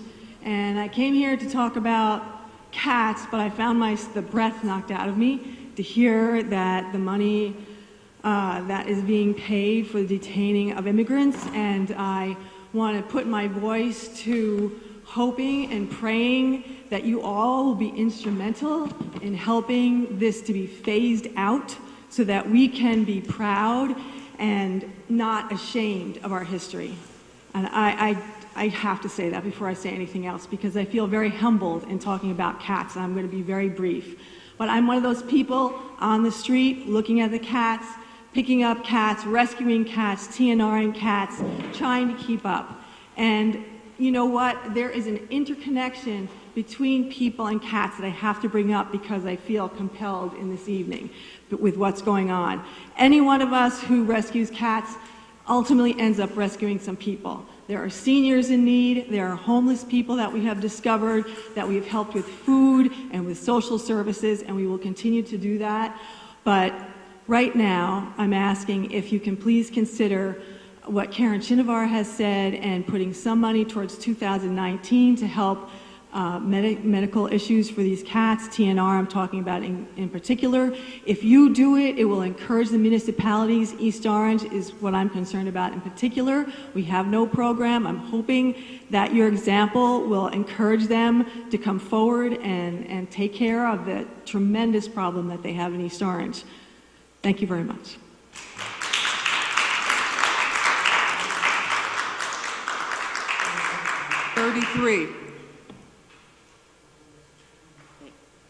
Are we sure at this time? Okay. If there are any member of the public who would like to comment on the issue, please come to the microphone, state your name and affiliation for the record. Again, seeing none, Madam Clerk, let the record reflect that there is no one wishing to speak at this time. Madam Clerk, do we have any ordinances or resolutions for introduction and first reading? Mr. President, we have one ordinance, bond ordinance providing for Hall of Records complex improvements by the County of Essex, New Jersey, appropriating $111 million, therefore, and authorizing the issuance of $115 million bonds or notes of the county for financing such appropriation. Mr. Jackson. Mr. President, Mr. Vice President, members of the board, as you know, through a number of conversations that have gone on and with briefings with groups of the board, the county government right now is in a disparate locations where we're not operating efficiently, and we're also not we're paying actually more money than we should for some of the facilities that we're in right now. And we have developed a plan which will, one, provide necessary space for us to be more co-located, but also save the taxpayer about $1.4 million a year. The basics of the plan are, and there are a number of parts, but the basics of the plan are the construction of a parking deck on the Hall of Records in the Triangle lot, the acquisition of an adjacent building, 321 University Avenue, and the construction of a new building right behind the Martin Luther King Memorial to house some additional people that we would bring into our Newark location. So the total cost, as was talked to earlier, I should say, was $115 million. The cost to finance that is about $6.2 million a year. And right now, and from that, we're going to be able to save $5.5 million approximately that we pay now to lease space. Another $725,000 that we're using for parking, some savings in another lease in a building that we have in East Orange, and also will be paid a little bit over $1 million from the state of New Jersey for courts that would be located in the new building. So the bottom line is that we would be saving $7.7 million, excuse me, and having a debt service of about 6.2. So it's a savings for the taxpayer, but also, I think even more importantly, allowing us to function more efficiently as a county government. So that's the purpose of this request and introduction of an ordinance. Thank you, Mr. Jackson. Mr. Parlavecchio. Mr. McInerney. Yes, Mr. President, thank you. Just as what the business administrator has said is true, there is a so-called profit, if you will, between the two numbers, between the cost and the savings. However, there's $5.5 million of that 7.6 that does not happen until 2026. So for the period of time that we do have bonds outstanding, there is going to be a gap there, which will have to be funded through our operating budget. That said, even though this amount is $115 million to go out for bonds, and you're authorizing that, keep in mind that this money will be borrowed as needed. We'll go out for bond anticipation notes as we need money until such point in time that we incur the full amount. Some of these bans may be included in other ordinances when we eventually go out for bonds, but suffice to say that we're not going out to sell $115 million, keep it in the bank and see what happens as we move forward. When the purchases come about, obviously, that's going to require the purchases of the construction will require the greater amount of cash from these from the financings. My understanding too is that there's no down payment required here.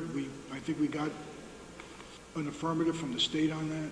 I think it's fair to say we have some positive feedback, but it's not official as of yet. It's not official, right? It's not local finance board, but I don't think they would have let us go this far if not. So that's still up in the air.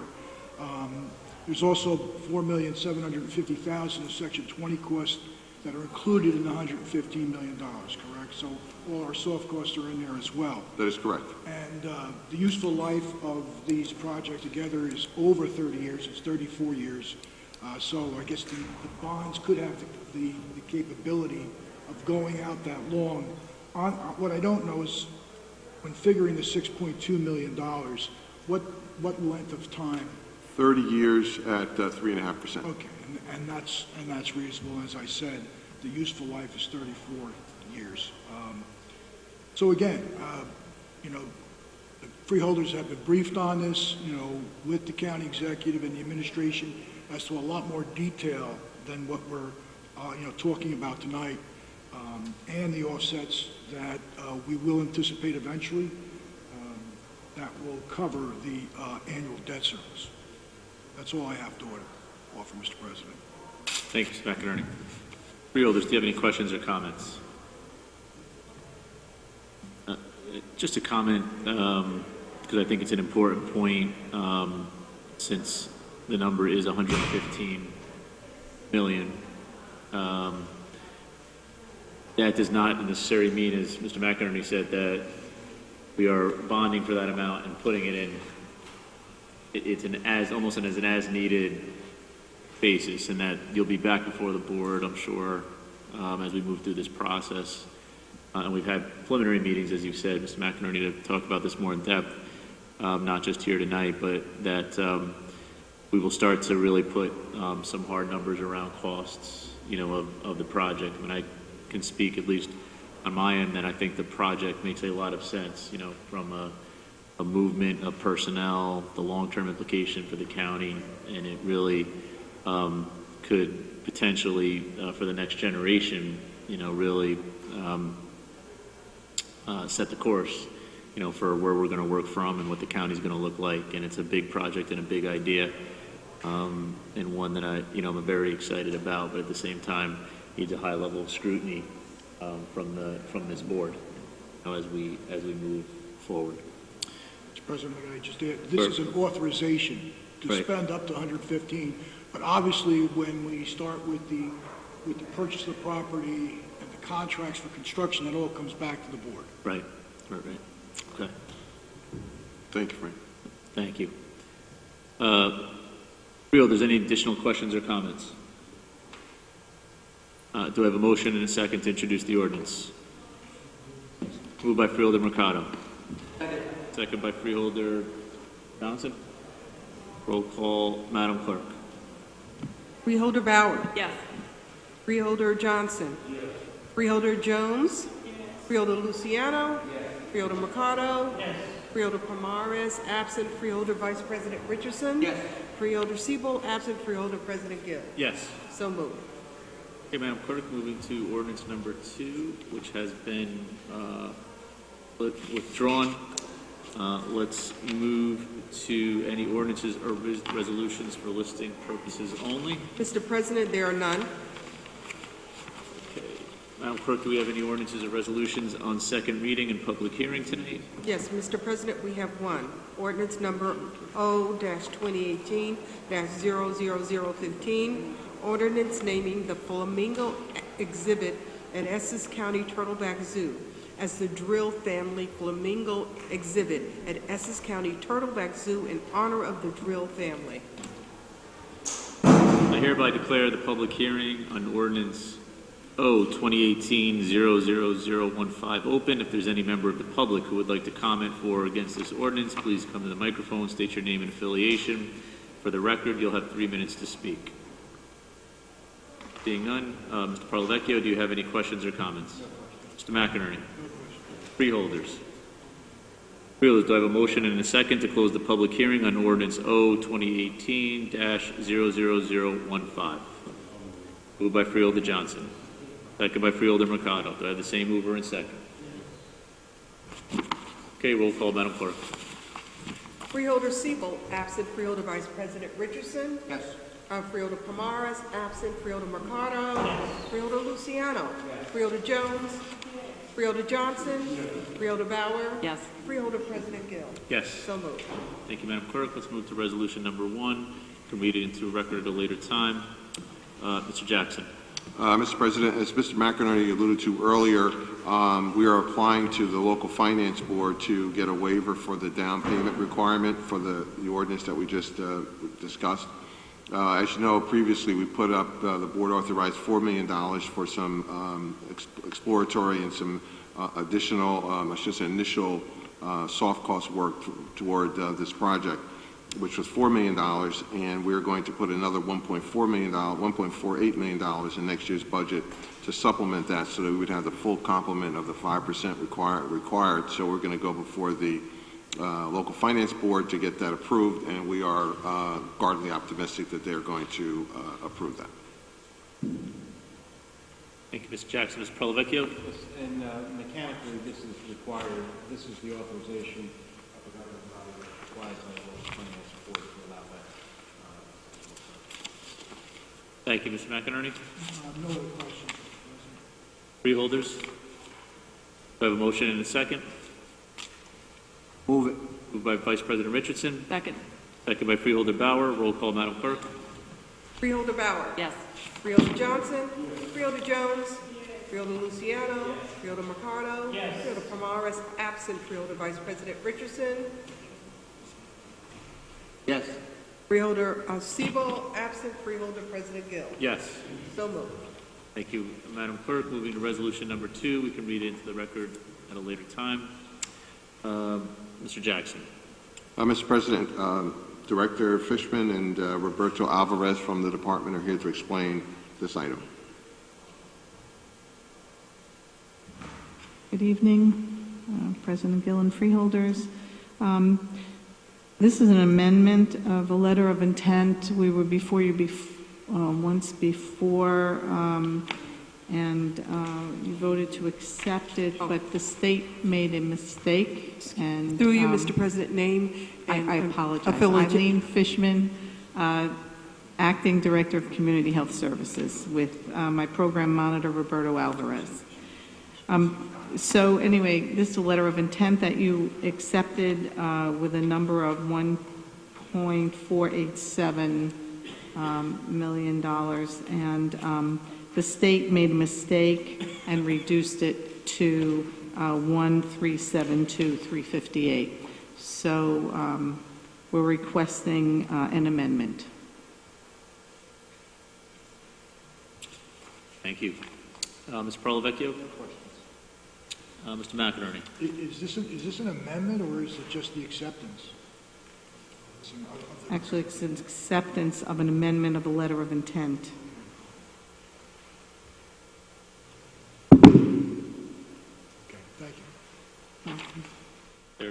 distinction?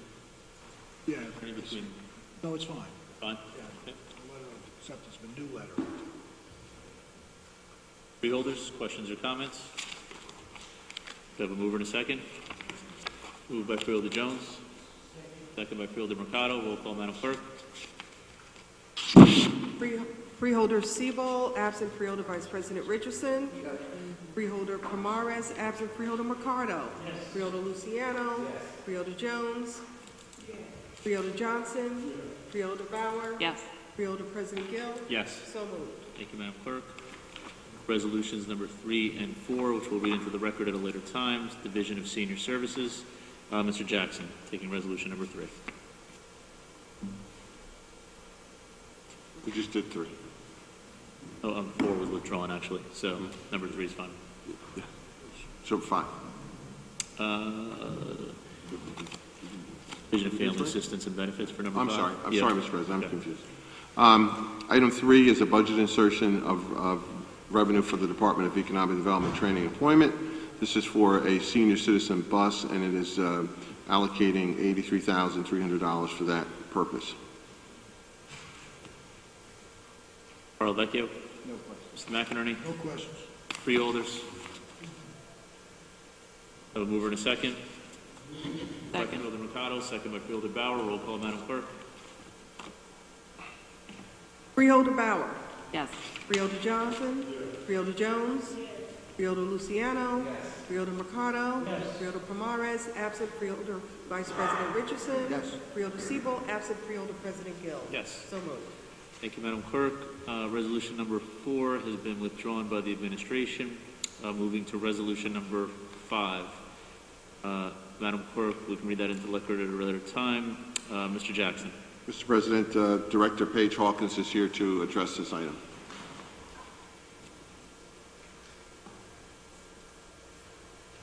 Good evening, President Gill and freeholders. I'm before you to request approval for continuation of the Janus Solutions consultant contract, which provides consultant services to the Division of Benefits and Families. This helps us improve our continuous improvements. They have been instrumental in reviewing and revising the mission statement and the principles of services, teamwork. Sessions have been put in place, as well as updates of our policies and procedures. They've been an integral part this past year in the continuous improvement of this division. Thank you. Mr. Barlavecchio. No questions. Mr. McInerney. No questions. Freeholders. Questions or comments?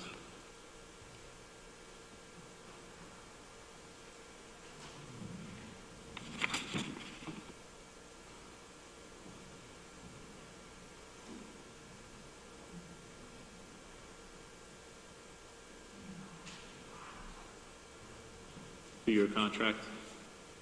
Yes, this is a continuation. Okay. Questions or comments, freeholders? Have a mover and a second. Moved by Freeholder Jones. Second. Second by Vice President Richardson. Roll call, Madam Clerk. Freeholder Siebel, absent. Freeholder Vice President Richardson. Freeholder Pomares, absent. Freeholder Mercado. Freeholder Luciano. Freeholder Jones. Freeholder Johnson. Freeholder Bauer. Freeholder President Gill. Yes. So moved. Thank you. Moving to resolution number 6. Can read it into record at a later time. Mr. Jackson. Mr. President, Director Mumford is here to address this item.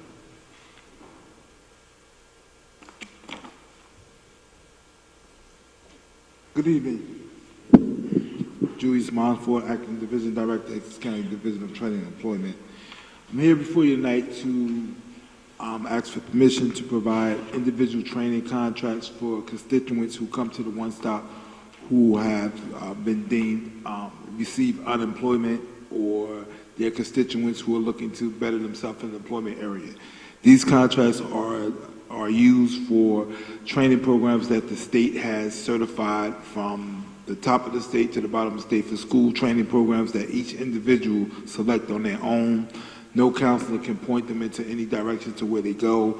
The individual must go to that school, review the school, observe the school, and select that school on their own. What this allows us to do is to write a contract to reimburse that school for the services provided at a maximum of $4,500.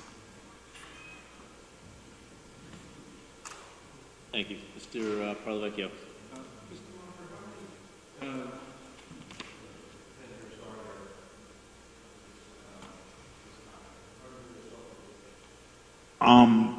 That number is infinite because they're state provided.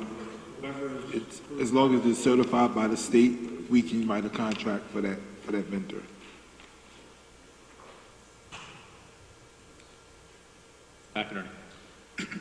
The only issue that comes up every year with this contract, or has been in the past, is to follow up to see whether or not these, the schooling provided by the $45 or up to $4,500 has actually gotten somebody, a job. And so, has that improved? Has there been any, follow-up? The difference between individual training contracts is we have to enter all this information into what's called the American Operating System. So the state 2 years ago changed their process to how they review, how they do a report card for these vendors. So this information goes into the state data system, which feeds the wages and loops, which we have to talk to the United States Department of Labor, New Jersey Department of Labor, who talks about retention and placement. ITAs are different from our regular Workforce New Jersey contracts. We have a lot more success with our individual training accounts because these individuals are individuals who were laid off or individuals who want to better themselves. Compared to the individuals who are Workforce New Jersey, those individuals need a little more push from counselors. So that's the difference. But these contracts have a lot more success in retention and job placement than our normal Workforce New Jersey contracts. Well, is that information you're saying is at the state level? Is that available for county? Yes, it is. Our MIS specialist is Narita Lombardi. We can pull that information at any given time to print up how many jobs, how many individuals were placed in jobs, how many individuals are still being retained on those jobs through the training contracts. All right, so you do have that information? Yes. All right. So, and as you're saying, it has been successful? Yes. Thank you. Freeholders. Billy Johnson. Airport opportunities, one of the Career Council for Airport Opportunity is a certified New Jersey training provider, but they don't do a lot of individual training accounts. They do a lot of class size contracts or direct referral contracts. I've had a problem with them since I've been on this. They're taking people by the bunches, training them, and after the training is over, that's when they do the record checks and all of that stuff. And these have went through all of this program, then at the end of the program, just to come to find out that they can't be employed because of the backgrounds. So I think that if they are still on it, I think that question should be asked or suggested. They start to do those evaluations and stuff before they take these residents in, because it's not fair to the resident. One thing the state allows us to do as an agency is we're allowed to, although they may be approved by the state, we do not have to contract with them as long as we can provide sufficient documentation that shows we do not do business with this contract vendor because, one, they're not doing what they stated in their handbook, and two, we may have written them up for violations that we put them on a suspension period until they fix those violations. So we have the ability to eliminate any state contracted vendor that we deem in Essex County that we do not want to service with because they have not met the requirements of their handbook. I would like to request through you and through the administration for the last 2 years or 3 years or so, how many of our clients have went to airport opportunities? How many of them were hired? Is that via through ITAs, Freeholders? No, I'm just talking about the ITAs, like you said, those are people that lose jobs and get others. I'm talking about the people we send through the training first. Well, we haven't had a contract with Council for Airport, I believe, in the last 5 years. Airport opportunities? Yes, we have not contracted with them in the past 5 years. Since they went to the new director, we have not had a contract for Work First New Jersey with Council for Airport. Vice President Richardson. Good evening, Mr. Mumford. Good evening. Just a question. Are you aware of any language or anything that binds any of the vendors who do any of these trainings to hire, or any vendors from the county who gets millions and millions of dollars of contracts with the county to hire anybody from any of those training programs? Is there any language out there that suggests that they should do that, or do they do that? Because these are federal dollars passed through the New Jersey Department of Labor, we're not allowed to put that language into the contract. So they have no obligation. The county vendors who get these millions and millions of dollars of contracts from the county have no obligation to hire anybody from any of these training programs. They have no obligation through the contracted language. Thank you so much. Freeholder's additional questions or comments? Freeholder Bauer. Well, I didn't hear the answer to the question of how much, I think the question was how much each individual grant funding is for, in other words, per individual? The average is $4,500 per individual. Some vendors may come in lower than the $4,500 because their program might only be 3 weeks or 6 weeks. For example, a CDL program may only be $2,500 because most CDL requirements are only about 3 weeks, so they don't get the maximum $4,500. Okay. And are these both sort of classroom and field training opportunities? All individual training contracts are classroom training contracts with externships and internships attached to them. Okay. Additional questions or comments, Freeholders? Have a motion and a second. Move it. Moved by Vice President Richardson. Second by Freeholder Johnson. Roll call, Madam Clerk. Freeholder Bauer. Yes. Freeholder Johnson. Yes. Freeholder Jones. Yes. Freeholder Luciano. Yes. Freeholder Mercado. Yes. Freeholder Pomares, absent. Freeholder Vice President Richardson. Yes. Freeholder Sebo, absent. Freeholder President Gill. Yes. So moved. Thank you. Have a good evening. Good evening. Moving to resolutions 7 through 10, which we'll read into the record at a later time. Department of Parks, Rec, and Cultural Affairs. Moving to resolution number 7, Mr. Jackson. Mr. President, Mr. Zates is here to address each of the items. Joshua Zates, Essex County Parks. Good evening, Freeholder Board. Number 7 is a grant insertion of $100,000 from the Zoological Society for it'll go into the South Mountain Recreation Complex Enhancement Fund. Previously, the Zoological Society had given us a similar grant to the tune of $300,000 earlier this year, so this will bring their total contribution up to $400,000 for this year. Okay, let's take resolution number 8. Sure. Number 8, similarly, is a $150,000 grant donation from the Zoological Society. Previously this year, the Zoological Society donated $450,000, so this will bring the total for this amount up to $600,000 for the year. Earl Vecchio, any questions on 7 and 8? On 7. Josh, on 8, are there any limitations on the use of these funds? It says Turtleback Zoo operations, which is general. Joshua Zates, Essex County Parks. Through you, Mr. President. Number 7 would be limited by the, I guess you would say, the statutory regulations for the Complex Enhancement Fund, so it would have to adhere to those guidelines. I have that for 7, but for number 8, where it just says for zoo operations, is that? Historically for number 8, we have used the previous 450, about 440, 441 of that we used totally for animal food, and we anticipate this will be the same. McInerney? Did you say that this is going to be used for animal food? Through you, Mr. President, number 8, yes, animal food. What about number 7? Number 7 would be rolled into the enhancement fund, which generally we use for landscape maintenance, miscellaneous improvements, stuff along those lines. That is, So it's inserted as a grant, and we'll charge the grant against that. It doesn't go through the operating budget at all. Correct.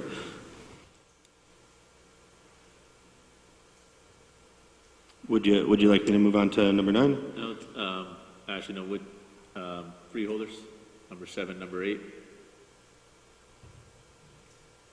Questions or comments? I think we have a motion to take number 7 and number 8 together. Moved by Freeholder Mercado, second by Freeholder Luciano. Roll call, Madam Clerk. Freeholder Siebel, absent. Freeholder Vice President Richardson. Yes. Freeholder Pomares, absent. Freeholder Mercado. Yes. Freeholder Luciano. Yes. Freeholder Jones. Freeholder Johnson. Yes. Freeholder Bauer. Yes. Freeholder President Gill. Yes. So moved. Madam Clerk, resolution number 9. You're up. Joshua Zates, Essex County Parks. Resolution number 9 is a contract award to Sunbelt Rentals for portable diesel lighting towers. These lighting towers are used throughout the park system, mainly for summer concerts, special events such as the upcoming trick-or-treating event over at the zoo, as well as the holiday lights, which are coming up at the zoo. Okay, let's also take number 10, please, Mr. Zates. I'm sorry. Also take number 10. Number 10 and 11, number 10 I would have to defer to Public Works on that one. I'm sorry.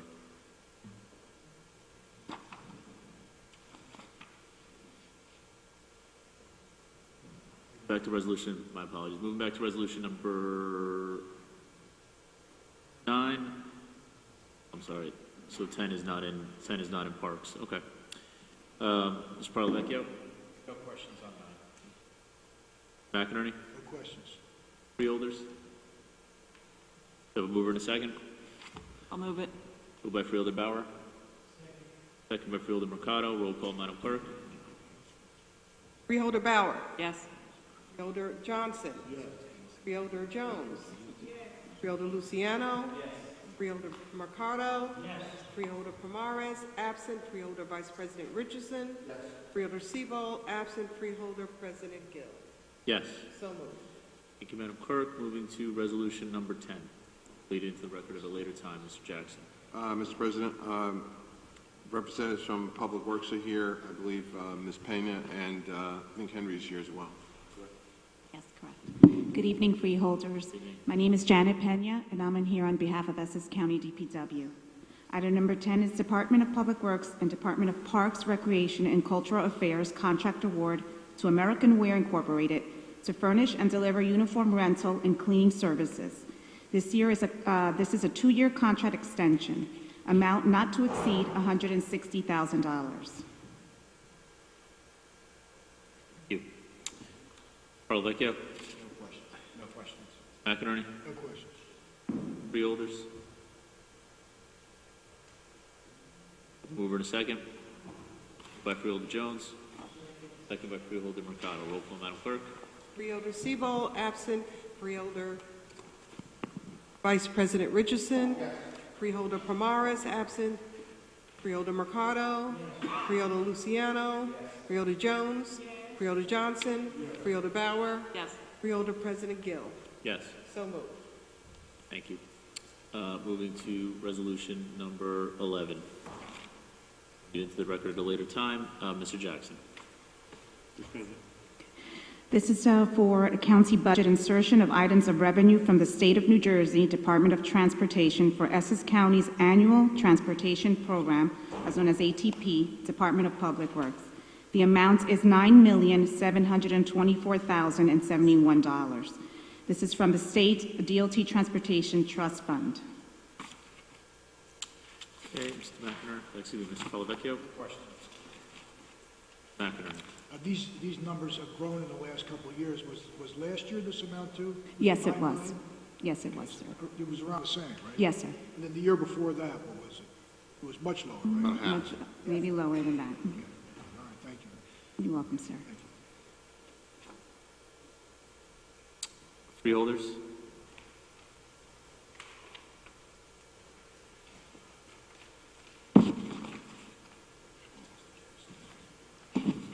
projects are not, these projects are identified at this point in time or not? Well, I'm sorry, I didn't. Are the projects identified that are associated with the $9 million that we're voting on tonight? No, we are going to give a list at a later time when we're ready to begin the project. Okay. Yes. Bill, there's additional questions or comments? I guess my question would be, are they for the typical projects of bridge replacement, road resurfacing, all that kind of thing? Yes, Freeholder. They are for paving roads, traffic, and bridges.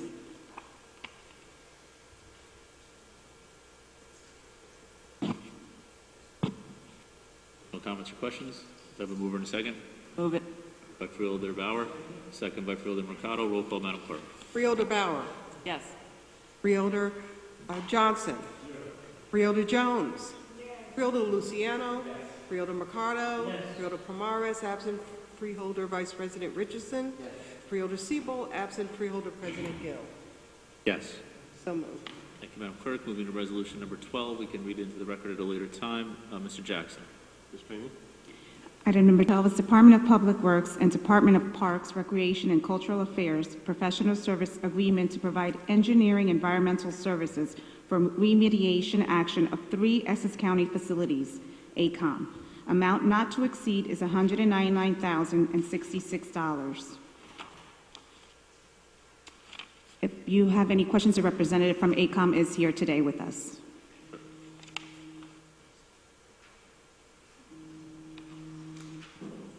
Good evening, Srini Koda with AECOM. Can you tell us a little bit about the contract?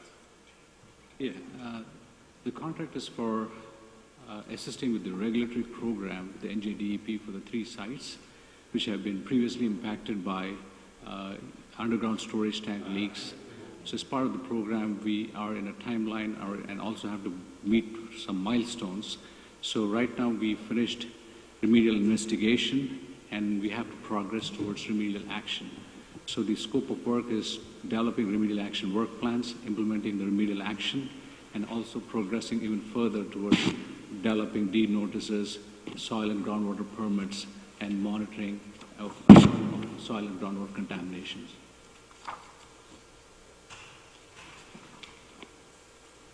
Okay, thank you. Mr. Parlavecchio? No questions. McInerney? No questions. Freeholders, additional questions or comments?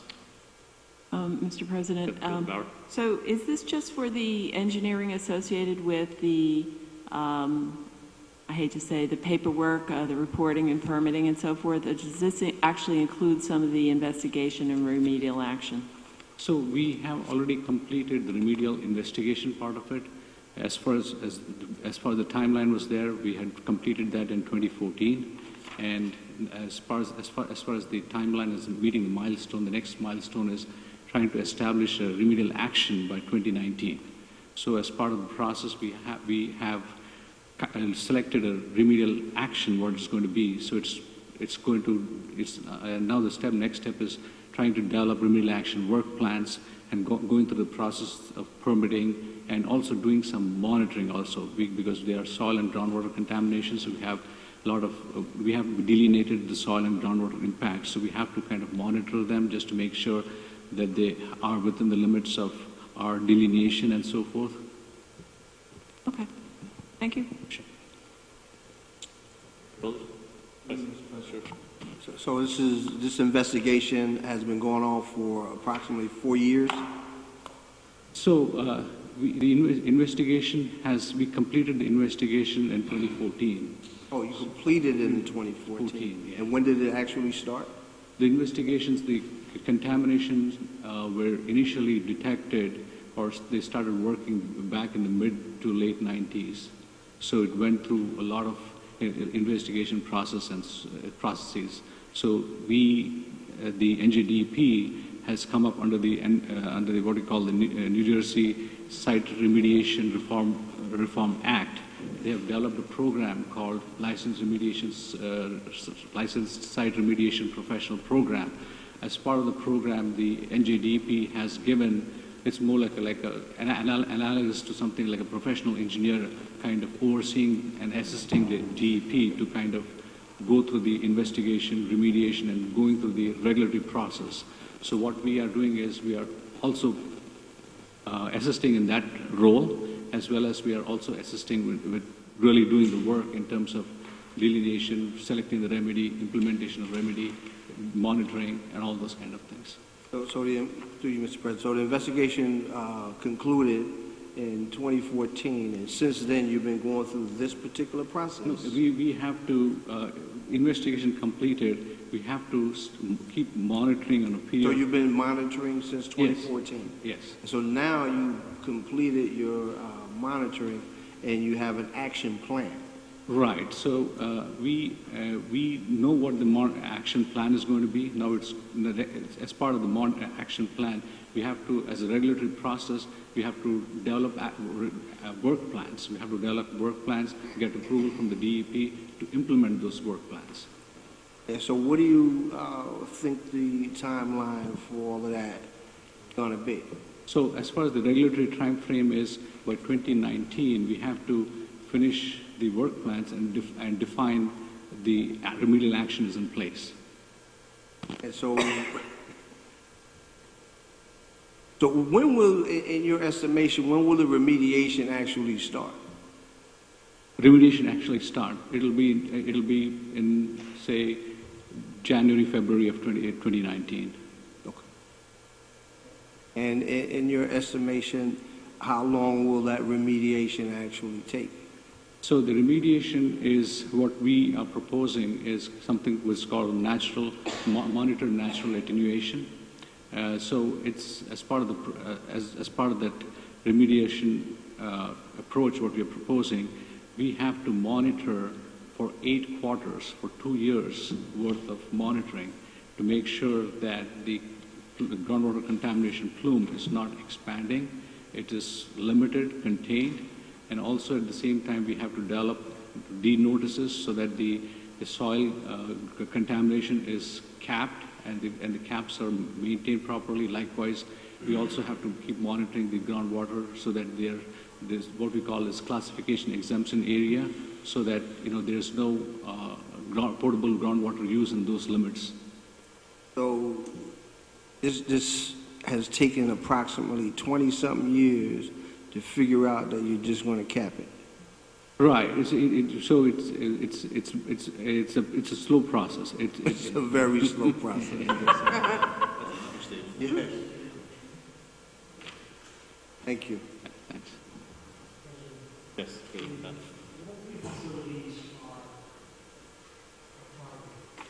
Three sites: Branchwood Park, White Park, and the Fleet Management site in Cedar Grove.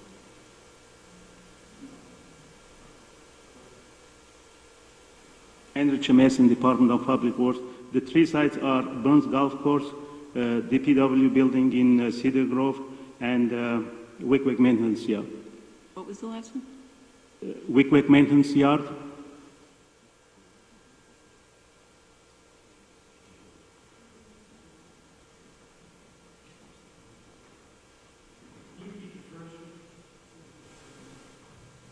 Branchbrook Maintenance Park. Wick Maintenance Yard, Burns Golf Course, and Cedar Grove DPW building site.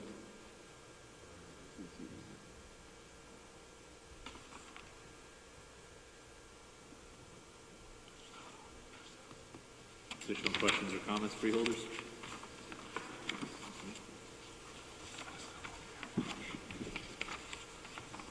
Do I have a motion? Moved by Vice President Richardson. Second by Freeholder Mercado. Roll call, Madam Clerk. Freeholder Sebo, absent. Freeholder Vice President Richardson. Yes. Freeholder Pomares, absent. Freeholder Mercado. Yes. Freeholder Luciano. Yes. Freeholder Jones. Yes. Freeholder Johnson. Yes. Freeholder Bauer. Yes. Freeholder President Gill. Present, not voting. So moved. Moving to resolution number 13.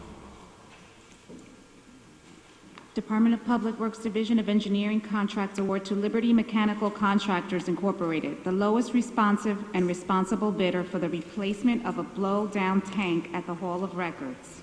Amount not to exceed is $86,585. Thank you, Mr. Parlavecchio.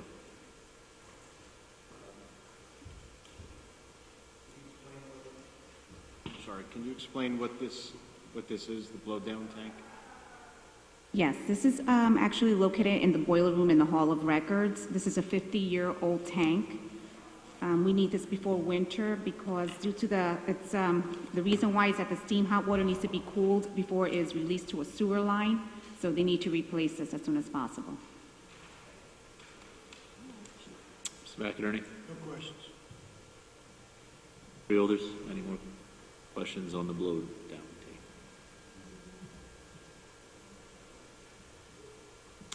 Have a motion and a second. By Freeholder Johnson. Second by Vice President Richardson. Roll call, Madam Clerk. Freeholder Bauer. Yes. Freeholder Johnson. Yes. Freeholder Jones. Yes.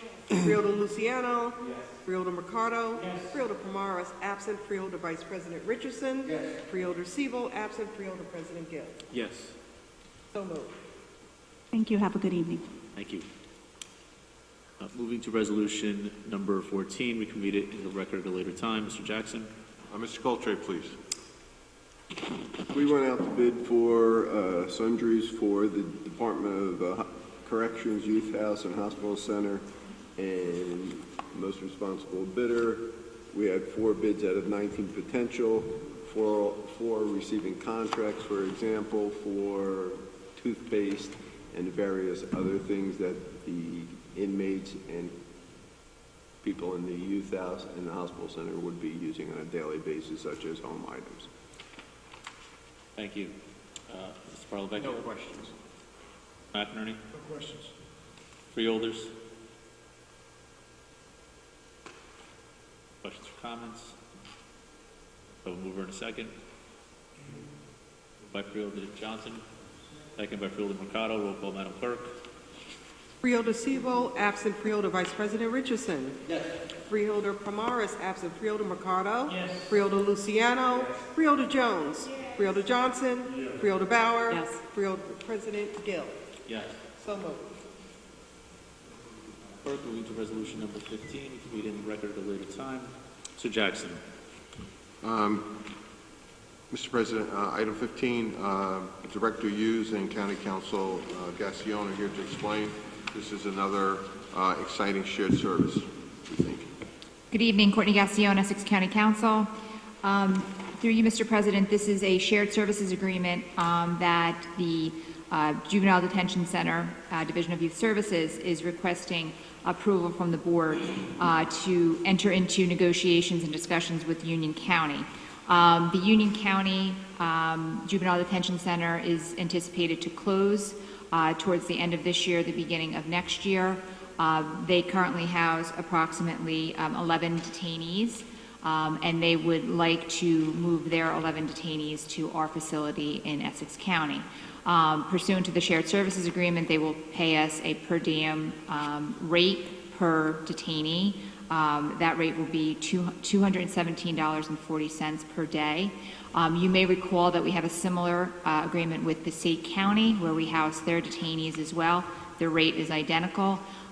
We have a draft agreement in place that we've been negotiating. Essentially, the terms are identical to the Passaic agreement. The agreement we'd be entering into with Union would be 5 years as opposed to 10 years that we have with Passaic. But overall, the agreement would be the same. This would have a positive financial impact on Essex County.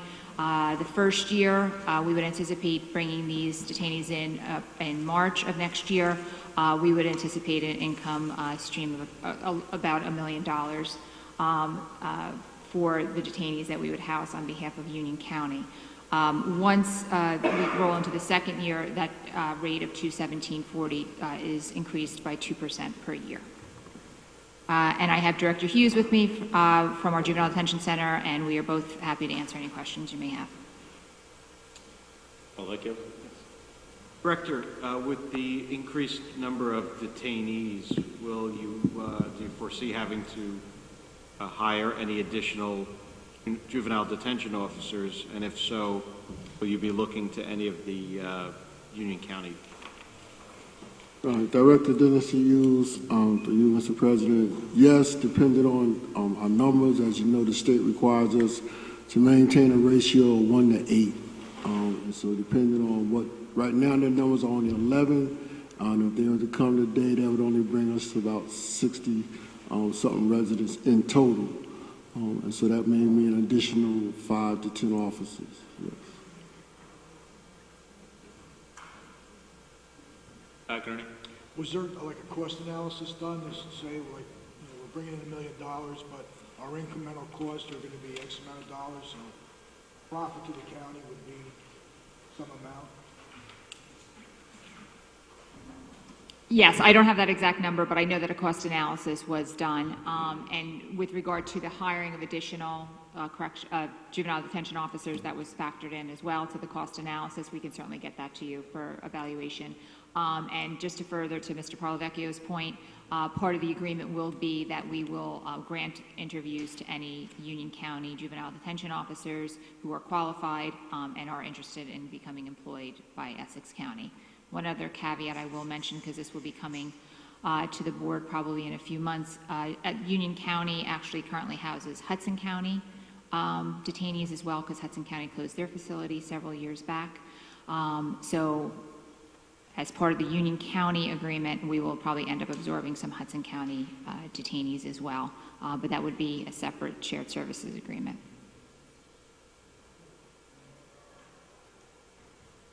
President,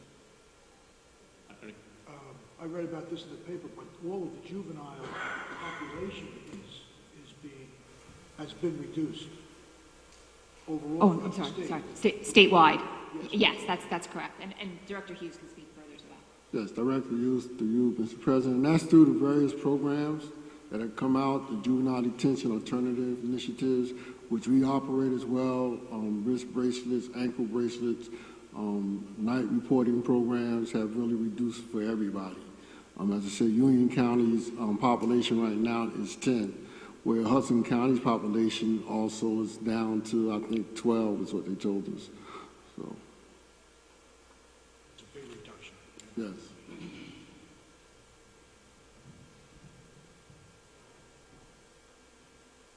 Freeholders?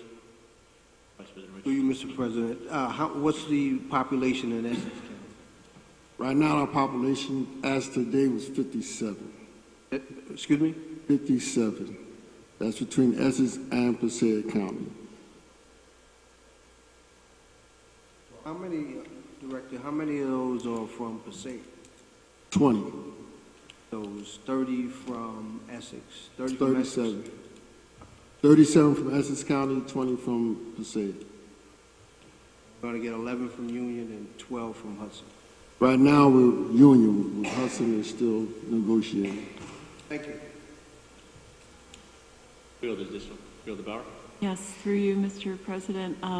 What is the alternative initiative, and does the number of detainees that you've described mean those detainees do not qualify for the alternative initiative, which sounds like it gets them out of detention? Yes, to you, Mr. President.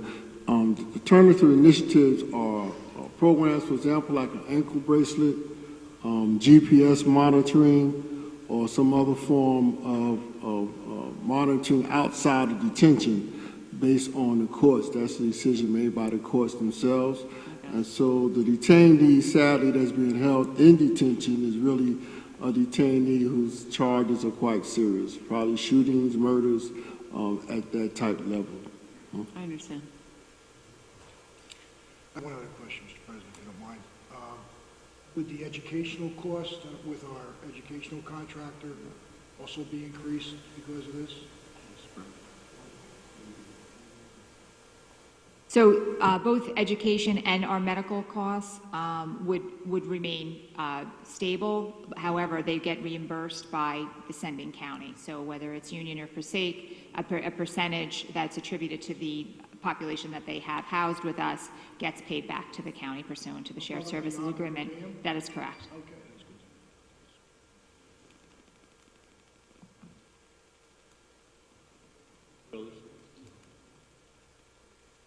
Brother Jones? I would like to know the youngest of those students or those individuals that is in the program, the youngest In the program outside of inside? In the detention center where they're housed? Right now, Madam Freeholder, I believe our youngest resident is 14. Then we have a couple at the age of 14.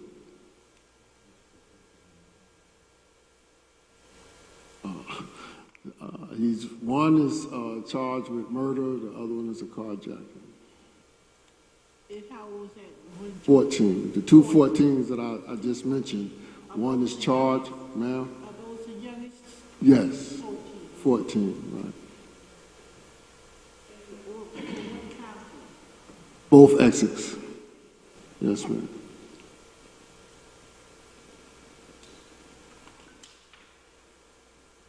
Additional comments or questions, Freeholder? Do you have a motion? Moved by Freeholder Mercado, second by Freeholder Bauer. Roll call, Madam Clerk. Freeholder Bauer. Yes. Freeholder Johnson. Yes. Freeholder Jones. Yes.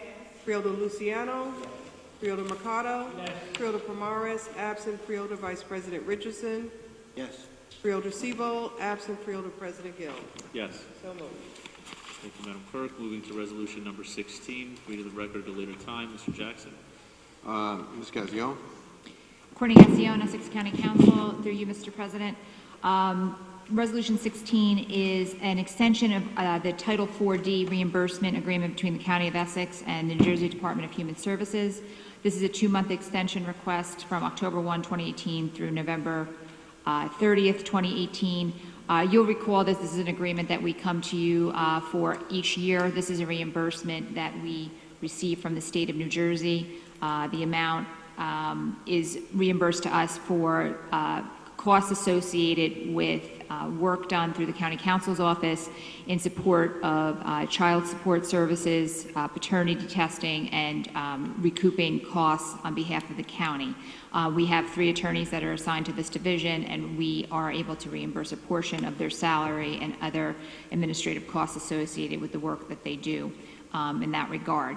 Generally, the agreements run from September through October of the following year. The state had requested a 2-month extension. Administratively, they weren't ready to put the new contracts out in October of this year, so they asked for additional time from all counties throughout the state of New Jersey. So we are requesting the 2-month extension, which gives the state time to finalize their 2019 agreements, which they should be getting out hopefully by the end of November.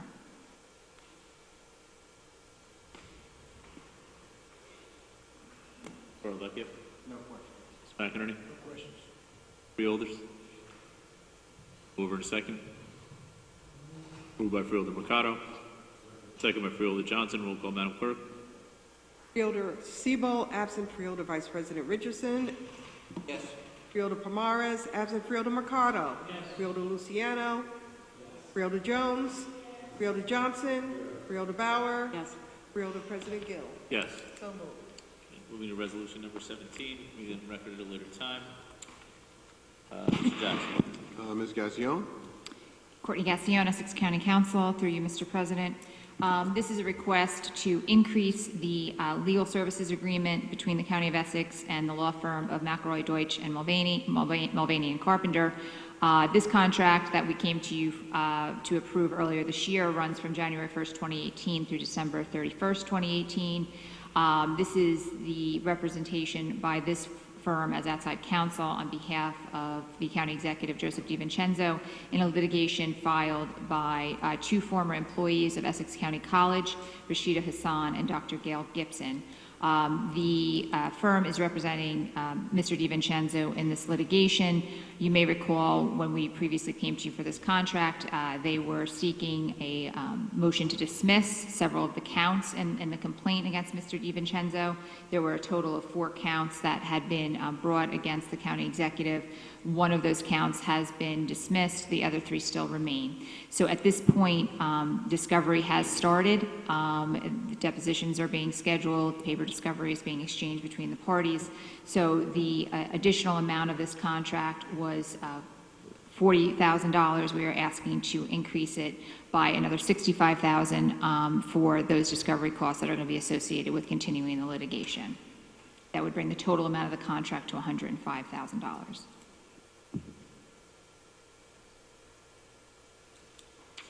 Parlavecchio. Ms. Cassiano, this will carry this particular law firm through the end of the year, and I anticipate that Yeah, it does look that way. Again, Courtney Gassione, through you, Mr. President, that the litigation at this point is going to continue through the discovery process. Of course, there's always the possibility of settlement, but at this point, it does look like the litigation is going forward, so that would entail a new contract for next year. Mr. McInerney? No questions. Freeholders? I'll move it. Second.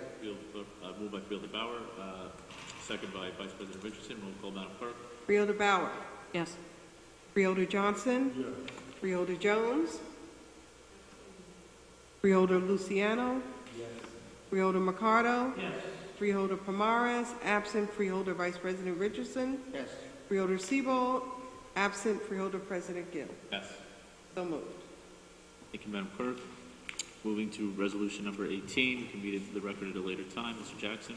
Mr. President, Chief Investment Officer, Chief Technology Officer, Mr. Hunt is here. Carl Hunt, Chief Information Officer. As the county is moving forward with the new technology, I've already purchased the software application for HR and also for the financial system. Now we're looking for the platform to enhance our system and to support the application. Normally what the county would have done, they would have gone out and buy 5 to 6 of these servers at $45,000 to $55,000 to support it. What we did was we looked at each application and some of the existing old applications that we have running, they're running into our systems today, and decided that we could do a proof of concept, make sure that everything could run on these new servers, purchase 1 server versus 6 servers for $169,000, which would save us a difference of about $400,000. Also, what this allows us to do is to get our application certified with the state of New Jersey. So this way we can move away from storing bulk paper, which is what we're doing right now for the financial system. Therefore, going to a true paperless environment and reducing cost of paper and storage. Mr. Parlavecchio. No questions. Mr. McInerney. No questions. Freeholders. Fairly straightforward. Do we have a mover and a second?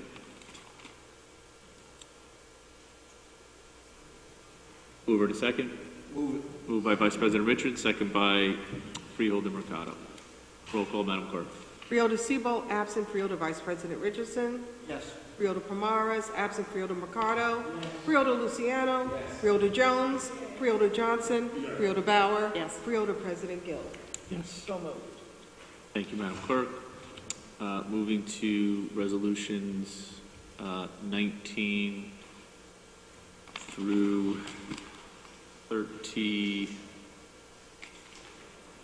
36 for all accommodations and memoriams.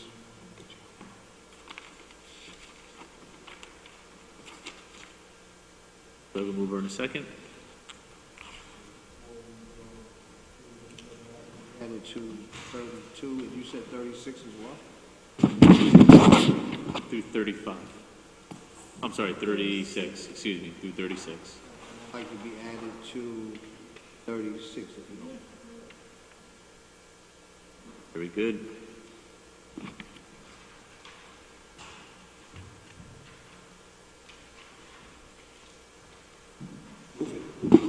Moved by Vice President Richardson. Do I have a second? Second. Second by Freeholder Bauer. Roll call, Madam Clerk. Freeholder Bauer. Yes. Freeholder Johnson. Yes. Freeholder Jones. Freeholder Luciano. Yes. Freeholder Mercado. Yes. Freeholder Pomares, absent. Freeholder Vice President Richardson. Yes. Freeholder Siebold, absent. Freeholder President Gill. Yes. So moved. Thank you, Madam Clerk. Moving to resolution number 37. This was a resolution which was proposed, but I'm sorry. Thank you, Madam Clerk. Sure. Resolution 37, in support of New Jersey lawmakers calling for the dismissal of Immigration and Customs Enforcement spokesman Emilio DeBull, sponsored by Freeholder Gill.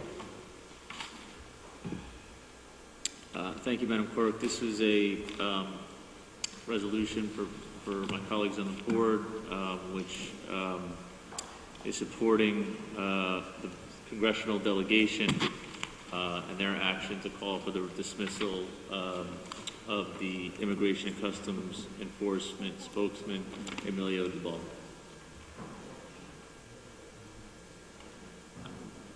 Any questions or comments? Thank you. Fielder Bauer? Fielder Johnson? Added? Sure. To you, Mr. President, I'd like to Happy to do this by acclamation if it has the full support of the debate.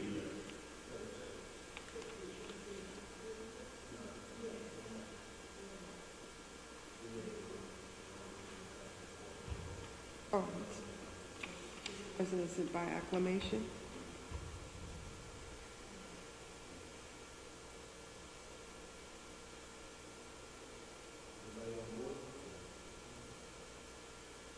Everyone's on board, we can do it by acclamation.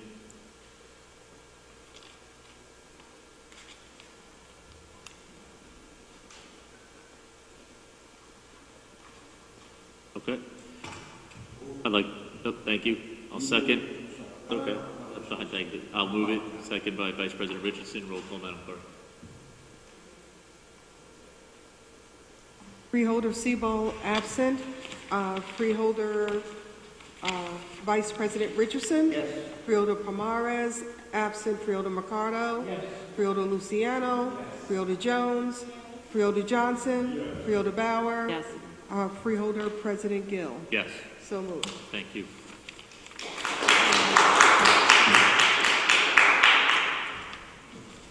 Clause on something tonight. Moving to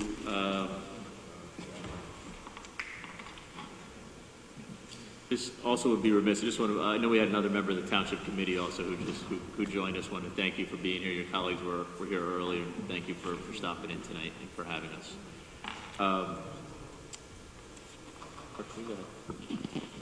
Through you, Mr. President, that is Committeeman Frank McGehee, for the record. Excellent. On the record, Mr. McGehee. Good to see you. Moving to a report of board committees. Legislative reports. Written communication. Unfinished business. New business. Public comment. Just to say, I believe that this is, I'm sorry, before we go to hop back, before we go to close public comment, seeing and hearing none. Freeholder comment. Freeholder Jones. Freeholder Jones. Freeholder Jones, could you speak into the mic, please? Comments from the freeholder, am I correct? Is that what you were saying? Well, I wasn't speaking in the mic. I just want to do the resolution recommending that the Township of Urban of having the nation 20th greatest decrease in the state of New Jersey and the largest decrease in criminal crimes. And I just want to put that on the record so that all urban cities are moving in a positive direction, and I want to give kudos to Irvington for the fine job they're doing in terms of our law enforcement. And to the mayor, Tony Boyce. Thank you, Freeholder Jones. Any additional Freeholder comment? I believe this is our last meeting for Election Day, so we just want to urge all of our constituents who are out there watching and who attend tonight to please participate in the election process on Tuesday, November 6th. Is there any other additional Freeholder comment? We have a motion to adjourn. Move it. Thank you.